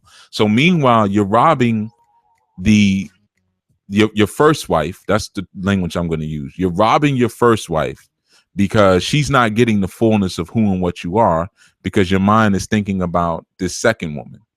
And you told the second woman, because most of the time women don't have a problem sharing. They'll tell you they do, but they don't. So when you told her, she said, okay, well, I still want to be with you. But then there's obviously something very dirty about her, because she didn't say, but you know what? I got to show more sisterhood than that. I can't just be laying with you without this other woman knowing. I wasn't, and that's the thing. I told her about her being pregnant, but at the same time, I wasn't honest about me still carrying on with your relationship. Yeah, but she's not a little girl. She knew what it was. If she's pregnant, that means you recently had sex with her. Yeah. And you live with your first lady, right? Yes. Okay, so I mean, at some point, didn't she say, well, why can't I never come to your house? Yeah, I mean, she came, and there was gaps where my wife left, and she right. So you snuck over. So. I know what happened. You snuck over the house. I know what happened. Well, okay. Yeah. Well, see, there was times. Yeah, snuck over the house. Yeah, I know what it is. See, this is the thing, man. It's kind of simple. Either we're gonna live this culture, or we're not gonna live it. Now, if you want to live like an American, then go on and stay with your wife and cheat on her with this woman. That's the American way. Okay. If you want to live like an African, then you got to be honest. You got to be man enough to look at both of these women in the eye and say, listen, I have feelings for you both. Can we work something out here? All right. Because this is the culture that I'm going to mute you because you got a lot of noise in the background, and I want to make sure everybody can hear me. So the brother, he's still on. I just have him muted. This is a cultural thing, man.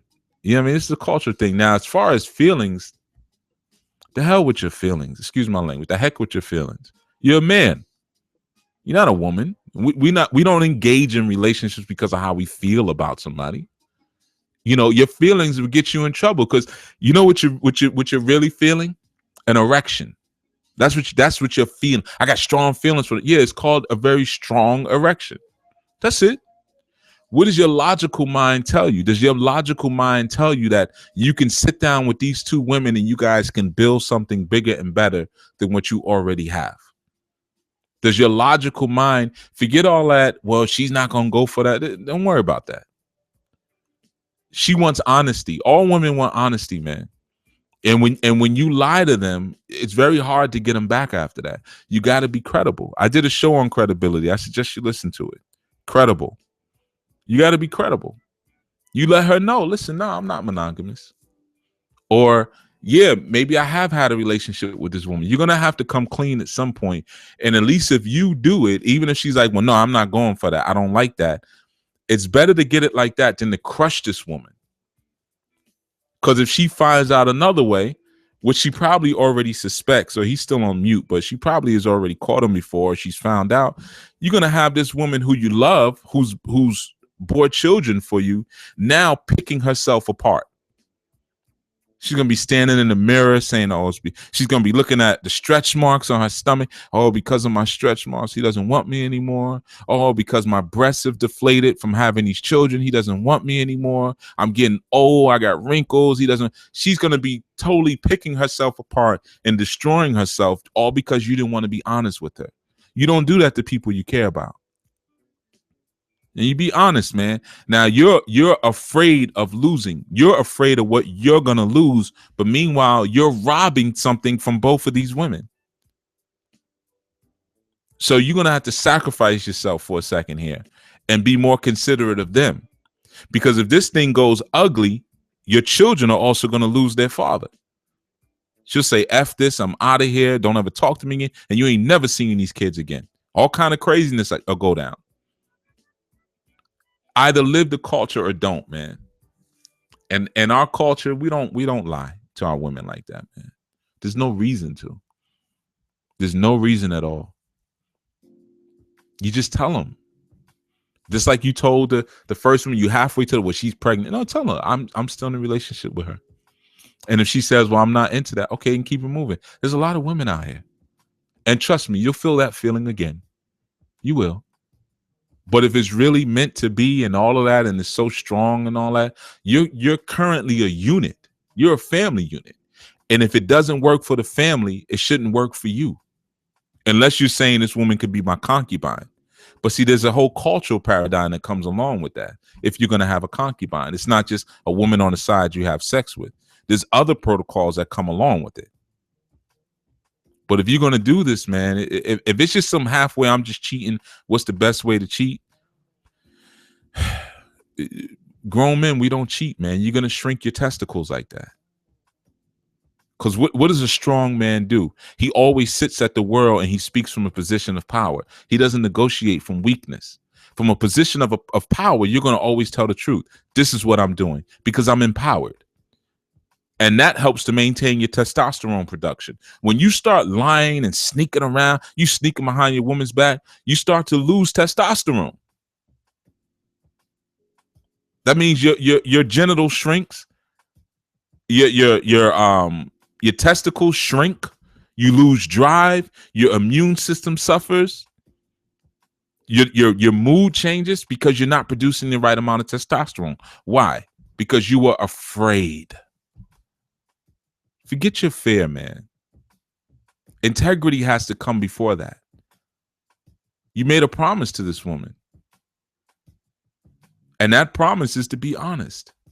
Don't worry about, because it's cheating when you're lying about it. It's not cheating because you want to be with somebody else. And what you're also afraid of is she's going to turn around and be like, I didn't find, I want to be with somebody else. Well, she probably will. Because that's the environment you precipitated. And you got to be ready to poke your chest out and be like, all right, well, let's work out what this is going to look like.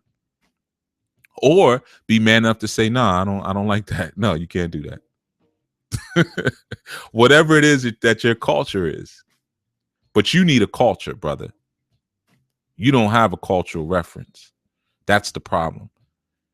If you were Muslim, then we would know, okay, well, 4 wives and as many concubines as you want. If you were Hebrew, okay, you got multiple wives. If you were dealing with Orisha, Ifa, multiple wives. Well, anything indigenous is going to be multiple wives. But they're wives. They're not jump-offs.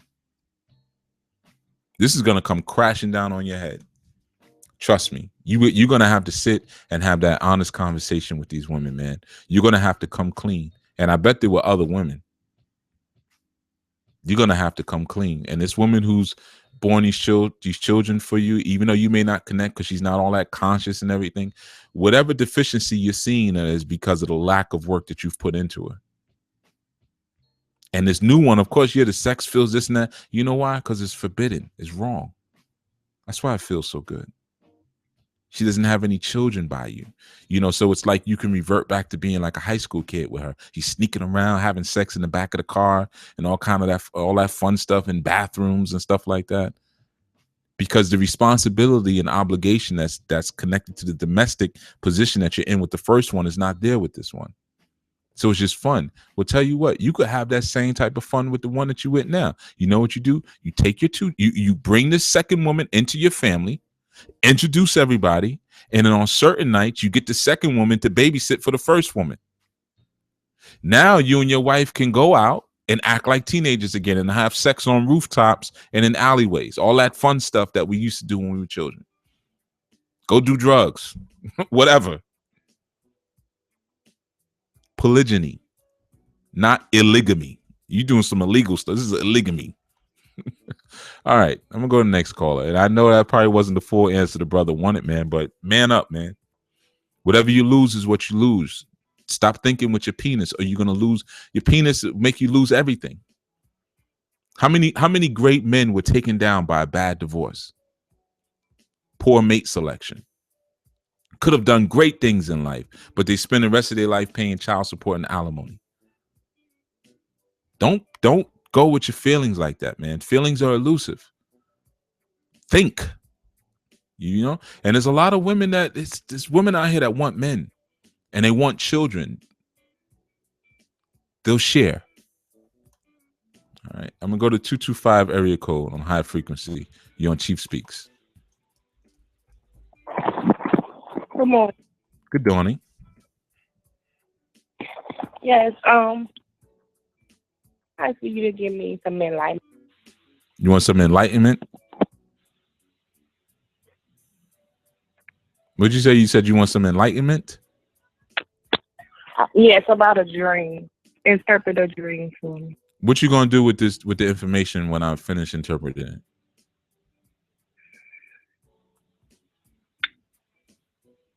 What I'm gonna do with it? I'm going to observe it. You ain't gonna do nothing with it. Okay, what are you doing with what are you doing for your community right now? What are you doing?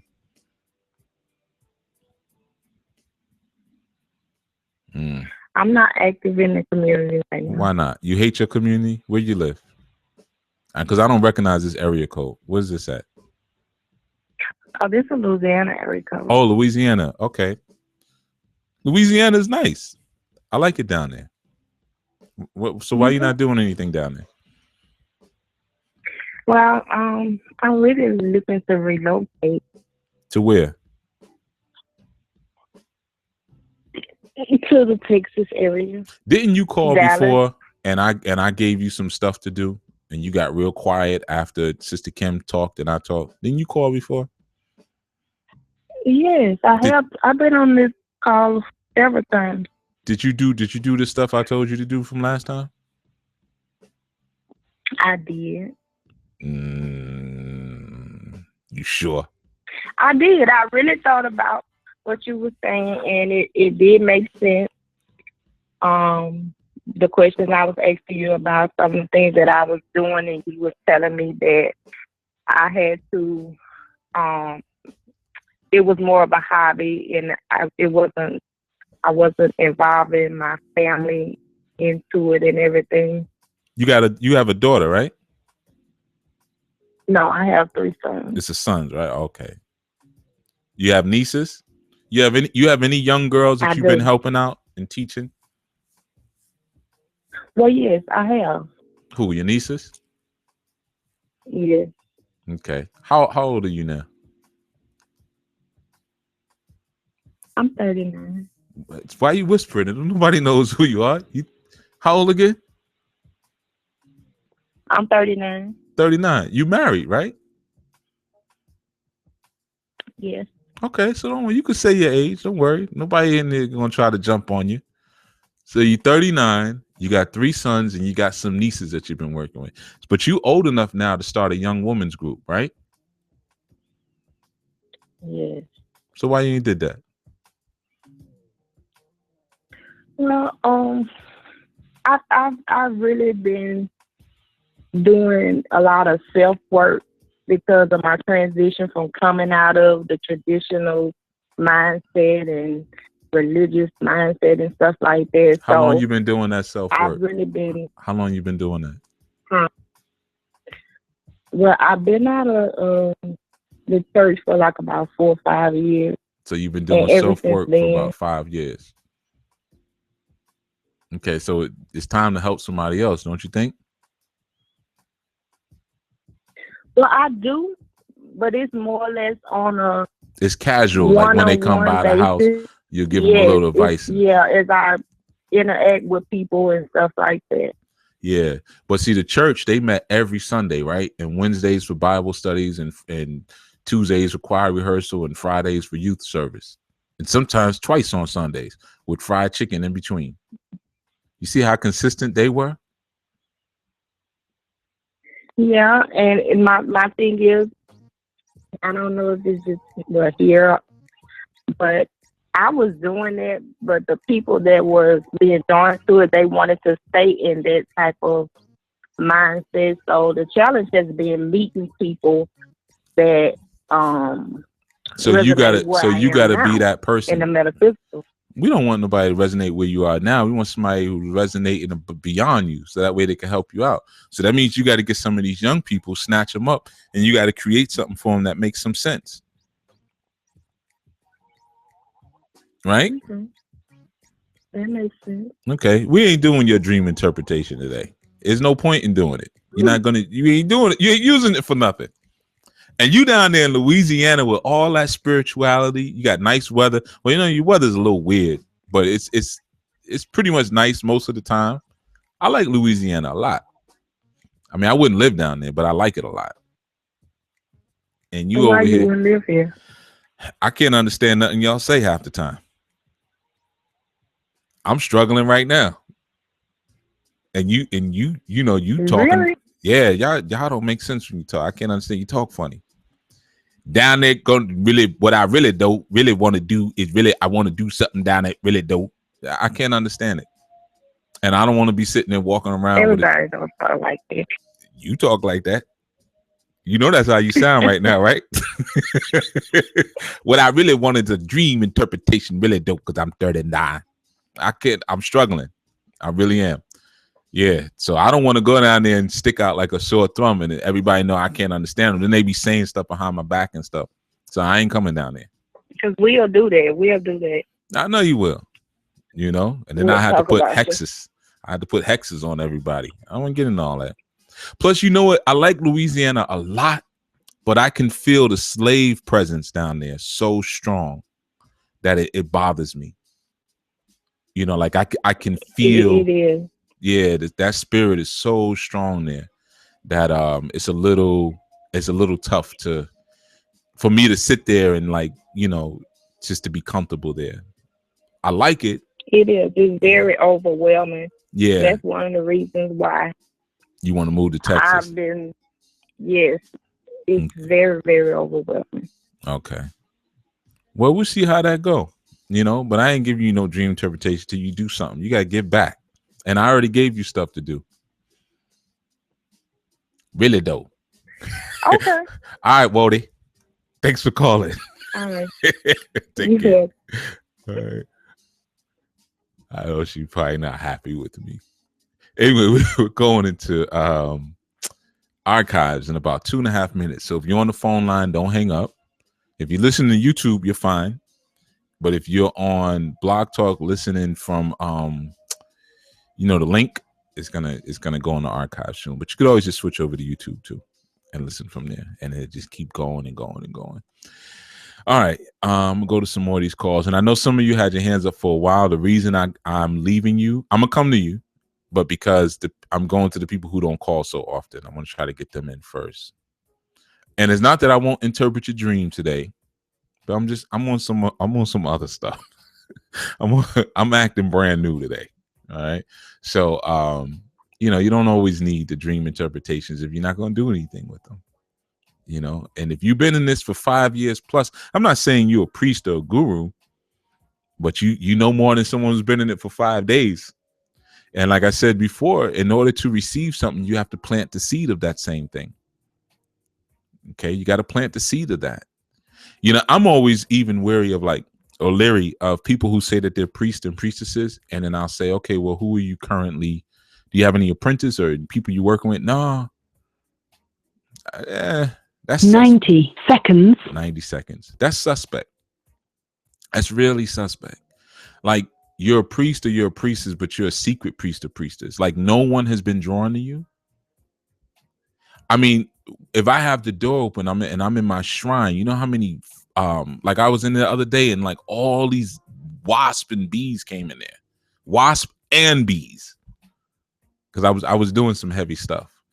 But there's not a time that I'm in there. If I have the door wide open or the window open, that bees won't come in, cats come around the yard, you know, whenever I'm in the shrine working. It's because of the magnetic pull. Not to mention the children. Anybody who knows me, who's been to my house, they know there's always children all over, you know. They just come in. They feel that healing vibe, man. They just come in. It's like a parade. You know, when drums are playing in the parade, what do? You follow it. It's hard not to follow drums in the parade. They just suck you right in. So, you know, I'm always leery of that, man. If you're out here and if you are functioning a certain vibration, man, you're going to pull stuff into your orbit. You can't avoid it. All right, we got a lot of calls here, so I'm going to jump around a little bit. So I know some of you have been on hold for a long time. Just hold tight. Hold tight. All right. 313 seconds. 313, you're on Chief Speaks. Greetings. Greetings. Is that me? Oh, okay. Thank you. You welcome. Greetings, Chief. My name is Yakira. How you doing, Shakira? And Yakira. Oh, Yakira. Yakira. Ya or ya? Yeah. Yeah. Yakira. Okay. Greetings, Yeah. Yakira. Thank you. Greetings today. Good dawning. I am struggling, or not. I wouldn't say struggling, but it's just getting to be a bit much. Mm-hmm. I'm in the Michigan territory or area, and we're having a lot of problems with policies and these offices about whatever taxes and mortgages or whatever, you know, and they're literally, trying to take people's property and homes and all of these kinds of things. And I just recently went through a process, and I fully believe in it. And I had a brother from a territory, where the sister was just calling from, that was very instrumental with, helping work out this process to, get some things done concerning the property taxes. And, it just, the people ignore, that paperwork. I say pardon me? They ignore the paperwork? Yes. Yeah. They just literally wipe their behinds with it. Ignore the paperwork sometimes, and you don't get satisfaction, right. Or there's threats from different processes or things that they do, and it's just becoming overwhelming, and you can't move to your next level, or with other goals, different things that you want to accomplish for your next goal or step in life. Right. Because I just had figured out in my property, I had been looking for a property or thinking, well, I want to build or start a school for my people. And I was a former teacher with the certification, in the system. And I said, I want to go to the next level and try to do my own thing. And I just figured out, well, why are you looking for property? Utilize your own for a while, until you can do something different. And I'm, facing with this threat, constantly of them ignoring different paperwork processes and so forth. So I guess I just want to find out or ask for a ritual or something to, make this That's not go gonna in work. my favor. It's not going to work. That's not happen. Okay. Nah, Well, the paperwork. why? What? All right, I'm telling you, the paperwork is a ritual. Okay. When you go into that environment, you're going into a ritualistic environment. That's why the judge is sitting there with the black robe on, and they're sitting on a bench up above everybody, and right on top it says, "In God we trust." And they have all these emblems of rich, because you're going inside of a church. So okay, I haven't gotten that far though, Chief, with that. Okay. You know, so a judge hasn't looked over your paperwork to that point. Has a judge looked up? All right. Regard. All right, I need you to listen, okay? Is a judge looking over your paperwork? Well, if you're talking about maybe the attorney general or, you know, those kinds of departments or entities, yes, I hope so. Yeah. So then you have gotten that far. Then you, all right, listen. Sent it away. Then you have gotten that far. And you have to understand that all of these people function out of a church. Okay. The Bar Association is a church. You got to understand that. People who actually are members of the Bar Association technically are not even allowed to practice law. Well, they're not allowed to perform law. That's why they call it practicing law. It's a church. Okay? So your ritual already began the moment you put that paperwork in. The reason it's not working is for several reasons. Number one, a lot of times when people give you paperwork, they give you these cure-alls. That's why a lot of you go and you get paperwork and you're like, man, it's not working, because they're not honest with you when they're selling it to you. They say, yeah, just go there, tell them this, tell them that, write this up, and there's nothing they can say. That's it. They got to dismiss it. It doesn't work like that, because there's another thing behind it. There has to be a spiritual push and belief behind that paperwork. That's why when you go into those environments, those people who are trying to steal your homes, they believe wholeheartedly that you're not supposed to have that home and they're supposed to have it. That's why it works. Because it becomes a theocracy. They believe in what they're doing. A lot of times, whether it be rituals or paperwork, we throw it out there, but then there's a lot of fear there because, of course, they manufacture that fear. You know, and we're hoping that the paperwork or whatever is going to be the sledgehammer that's going to stomp everything. But you have to first look at if what you're fighting for, you should even be fighting for. Right. This is my home. I want to start a school for my people and all that. That doesn't mean anything. Is that what you're supposed to be doing? If that's not what you're supposed to be doing, then nothing is going to work anyway. It's a waste of time. Find out if you're in the right position. You got to find out. I didn't hear you clearly. You got to find out if you're in the right positioning. And whatever you can't hear, just go back to the archives after the show and you can listen to it and you'll hear it clear. Okay. But you have to find out if you're in the right positioning, if you're supposed to even be fighting for this house. That may not even be the case. You know, and that's a lot of people are having trouble with the mortgages and the taxes and stuff like that. And it's time that we have a more intelligent conversation and say, you know what, maybe we started this thing off lopsided. And this purging experience that a lot of us are going through, we need to go through it so that we can start over the right way. You know, especially those of you who are fighting, who are in foreclosure, and then you're trying to get your loan reinitiated and stuff like that. Well, heck, the money you're going to pay them, you could go buy a piece of land and build a house. It may not be a huge house like you have. You may have a compost toilet instead of, you know, public water. But, you know, sometimes you have to step back and say, if what I'm doing, does this even make sense? Is this in alignment with where I'm supposed to be? Forget about how noble I feel the goal is. Okay, I'm going to start a school for my people. Who says your people are going to even come? And who are your people anyway? You know, we got a lot of struggling independent Black schools out here, struggling, that nobody wants to come to. And when they do come, they don't like to pay the tuition. Maybe it's time for new models. So you ask, you know, is there a ritual I can do for the paperwork? There's always rituals you can do. And you can listen to a lot of my shows, and you can go on my site, SaduluHouse.com. There's free rituals right there. And you can perform any of those rituals that I listed on that site. But none of them are going to work if your intention is not in alignment with the will of your soul. Your soul wants you in a certain place, and you may be trying to force yourself into a certain position that you're not supposed to be. So that's my answer to that. Okay.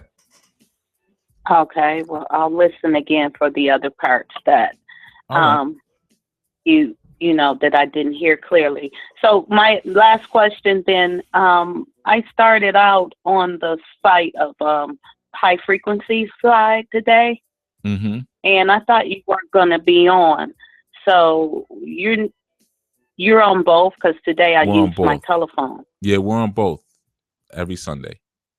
We're on both sides. Okay. And then starting next year, we'll just be on the high frequency side. Okay.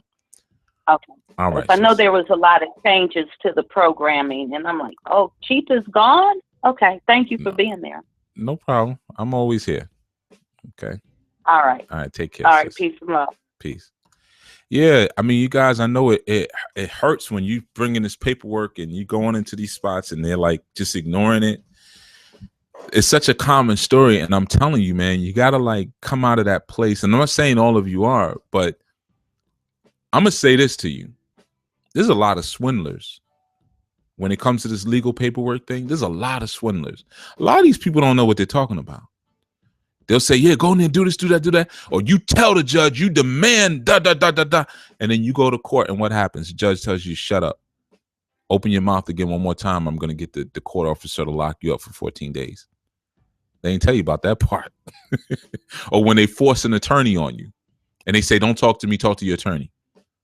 Or when you try to turn, when the plaintiff, the other lawyer is lying, and you say, wait a minute, and they say, don't talk to him. Talk to me. They don't tell you about all those other parts. Sometimes it's not just a 1-2, here, put that there, tell them this, tell them that, and they got to get out your face. They making up stuff. These are people who don't have any field experience. You know, they read something in a book or found some old legal law book and wrote a couple of things down, and they put it in a package, and now they're selling it. That's one of the things that I can say I've always appreciated about Yusuf. I mean, this is he and I having personal conversations and just talking about the element that has to accompany the paperwork. And I think that's why we vibe with each other so much, because I was like, listen, man, if the spirit ain't behind it, you're just not going to work. And he's like, exactly. That's what I've been trying to tell people. You got to have the character and integrity, because I'm going to tell you something. Even if you don't know the law, even if you don't have as much as the intellect as you would like to have, if you come in with the right spirit, they can't do anything with you. Because at the end of the day, all you got to really say is, I'm not contracting with you. At the end of the day, I mean, we know all of this stuff equates to that same statement, basically. I never contracted with you before. I'm not contracting with you now. I'm here to challenge your jurisdiction. But what happens is that we stop believing that after a while, because they start turning you into something else. And when you stop believing that, that's when the games begin. They'll pull out a piece of paper and say, you know, you'll say, well, I'm uppercase such and such. I'm lowercase so-and-so representing uppercase such and such. They'll pull out a piece of paper and they'll have the court officer walk it over to you. And they'll put it in front of your face. Is that you on this paper? Is that you? That's me. But what I'm saying, once you say that, now they got you. It's basic metaphysics. When you go into any of these legal affairs, the metaphysical process that they're trying to do to you is they're trying to perform alchemy. What are they doing? They're transmutating you. So they're going to change you from who you are into something else so that they can process to something else. So you're an organic being. You come in as an organic being, and everything about their process strips you of that. They make you become a name on a piece of paper, you know, they make you become an obligor when you're not an obligor, all kinds of different things. A legal parent, you know. So you got to have the right spirit behind it. And that spirit really is resistance to the metaphysical process. No, I am not bending under this.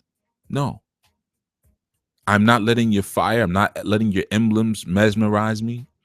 I'm not letting you program my subconscious and turn me into something else. No. And when you do that, you now invoke the energy of Ma'at. You go into a whole different place. And they know about that. They know about the halls of Ma'at. They don't want to come against you when you're representing that, because the story always ends the same way. The defendant wins. Kanum. He always wins. They don't want that one. And those who come against them are destroyed. That's why when you even say, well, let's go to trial, what's the first thing they say? No, let's take a plea. Here's a plea. They'll run you around in circles trying to get a plea for months, 6-7 months, throwing different pleas at you because they don't want you to come into that myotic space. You'll destroy them. Then at the end of the 6-7 months, you know what they do most of the time? They dismiss it. Anyway, I'm gonna go to another call. All right. I know I just said a lot, and it may not have totally equated to what you guys wanted to hear based on her question, but this is deeper than ritual, man. You got to have something that associates with it. You know, like I said, these people, they believe in what they're doing. Just like you got people who question the validity of the so-called Jews of today, right? But here's the thing. You know what makes them powerful? They really believe they're Jews or they're Hebrews. They really believe it. Now, some of them know, of course, obviously. You got the rebbes. The rebbes know, like, nah, we converted. We took your history. But the ones at the base level who are causing all the noise, they really believe it. It's a theocracy. Your emotional attachment to these things is really valuable. All right, 330 area code. You're on Chief Speaks. 330. 330. 330. You're on Chief Speaks. Okay, 330 is currently not available, so I'm gonna go to another call. Let me mute 330. 201. 201. You're on Chief Speaks.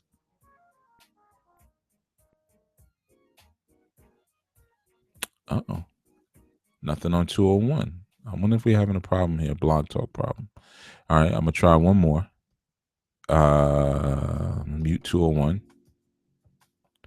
905. 905, you're on Chief Speaks. Nope, nothing on 905. So I think blog talk is acting up right now, everybody, which doesn't surprise me. Let me try one of my old faithfuls. 615. 615, you're on Chief Speaks. Yeah, it looks like blog talk is acting funny. So I apologize for those of you. I don't know if you can hear me right now if you're called in on blog talk, but currently I can't hear you. So there's something going on right now with the blog talk servers. So I unmuted you guys, but yeah, I guess you're not able to pick up right now, or we're not able to hear you right now. But in any event, I want to thank you all for listening. You dig? And I want to thank you all for your comments and your questions and your calls, and whatever blog talk is doing, blog talk is doing. We're not going to worry about that. But I'm sure, and we have a lot of callers here. I'm sorry I couldn't get to all of you guys. We probably got about 10 more people who I can't get to. But I'm here every Sunday, 11 a.m. Eastern. And as things go forward, it's going to change a little bit. But we're here doing these segments, but just understand that there's a margin of error, and that's really what I wanted to focus on this Sunday. That aspect of the margin of error, how things can go outside. Sometimes we can color outside of the lines, and coloring outside of those lines of what we consider to be perfection is where the truth comes up. Just like when you are doing illegal paperwork or you're trying to start a new business, you're going to get smacked all in your face by life. That's what happens. Things are going to go wrong, and it's going to be mishaps. And that's how you grow. That's how you improve, man. But you have to go out there and actually put that work in. And so many times we're afraid to do that, and again, I'm not putting anyone down who has a job or anything like that. I'm not. That wasn't my original intention, and that's not my intention now. But what I am saying is that when you get an opportunity to speak to someone like me, let it count. Make sure it counts. Let's get to something higher, man, because we have to come up. Just like how I had the conversation about the elder, and I said, yeah, we had to kind of have a better conversation about some better stuff. And him saying, well, nah, you got to have a house, because in his day it was all about owning something. Being able to put your name on something and being able to say, black folks, they don't live over here. I live over here, and all that other stuff like that, man. We're in a new time now where we have to be expecting new things, so, it's just not as relevant anymore to keep focusing on the same type of issues. Let's try again. I think we got something. 201, you're on Chief Speaks. 201. I thought we had something. I thought I saw a little spark or something there. But okay, I guess not. But yeah, but like I said, we're in a different time now. And if you want to keep serving dead gods, I mean, that's your prerogative. You go ahead.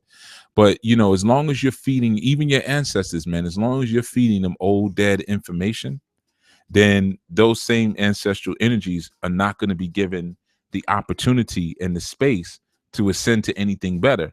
And remember, as a priest, priestess, or just as a child of your ancestors, your job is to bring them to a higher place. Okay? You got to bring them to a higher place. Okay. Anyway, I'm hearing that we have dead air on Blog Talk Radio, but I'm sure YouTube is still broadcasting. So, in any event, I'm going to sign off. Thank you for tuning in. And remember tomorrow. Oh, and I want to give an answer also to brother Bookman, who called. He wants to start a business. He's saying he should get a reading. Well, that's what Sister Felicia and brother Damon do. Sister Felicia does the financial wealth readings. And they both, I believe, Damon as well. I know he does some type of consulting with businesses. I need to get more details on that. But he's a business owner. They're both people who are working in independently. Okay, so that's who you really should go to. You don't have to get the reading from me. Go to them. Sister Felicia does the readings for that.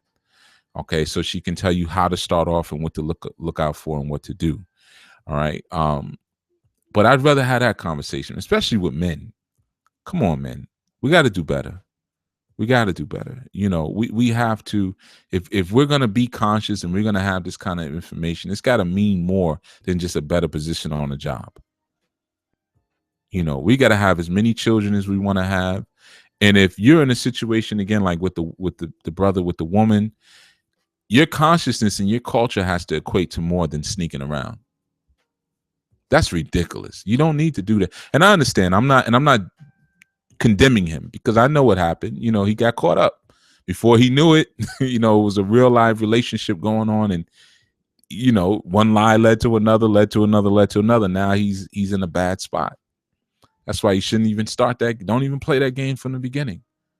You can't win that game. And trust me, once your woman finds out that you've been lying, that's it. It's done. And then even if she seems cool with it, what's going to be in the back of your mind is, how is she going to get me back for this? Because she's going to get you back. So it's not even worth to engage in that in the beginning. That's why we need our culture from the very beginning. Our culture says this, and I'm going to tell you what our new culture says. Our new culture is not monogamous. No. And I don't have to go on some long tirade explaining why it's better and all. No. This is not what we do. It's not what we did before we were colonized.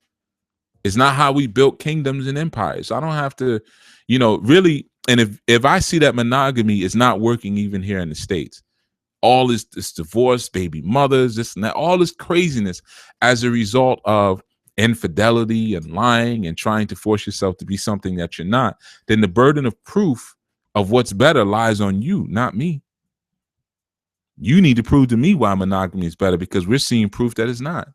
This brother could have just let these sisters know from the beginning, I'm not a one-woman man, but I will take care of everybody, and I'll make sure that everybody's happy, and give them the choice. They might have said, okay, cool, because you know what? I don't want to be around you all the time anyway. So that works out. Or they might have said, nah, that's not how I was raised. Okay, but have enough respect for them to give them that choice. You can't come back from that. I'm telling you, you can't.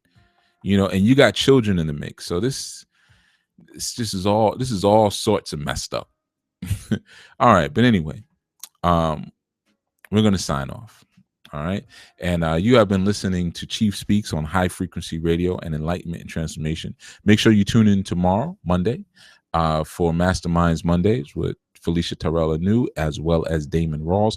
And remember, the shows airing now are going straight to YouTube. The only show that we're doing call-ins on now, or on Blog Talk /Blog Talk, is Chief Speaks. Okay, and then there's going to be some changes even coming in the coming new year, which we'll discuss with you all soon. But it's going to be better. Everything's happening for the better. All right. So in any case, thank you for tuning in, and make sure you sign up for that alchemy webinar. Alchemy webinar is coming soon. Okay. So make sure that you're ready and prepared for that. You can go to saduluhouse.com to register for that. That's SADULUHOUSE.com, and just click on the events list and you'll see alchemy right there. All right. And I look forward to seeing you all there at that webinar. And until such time, Odapo.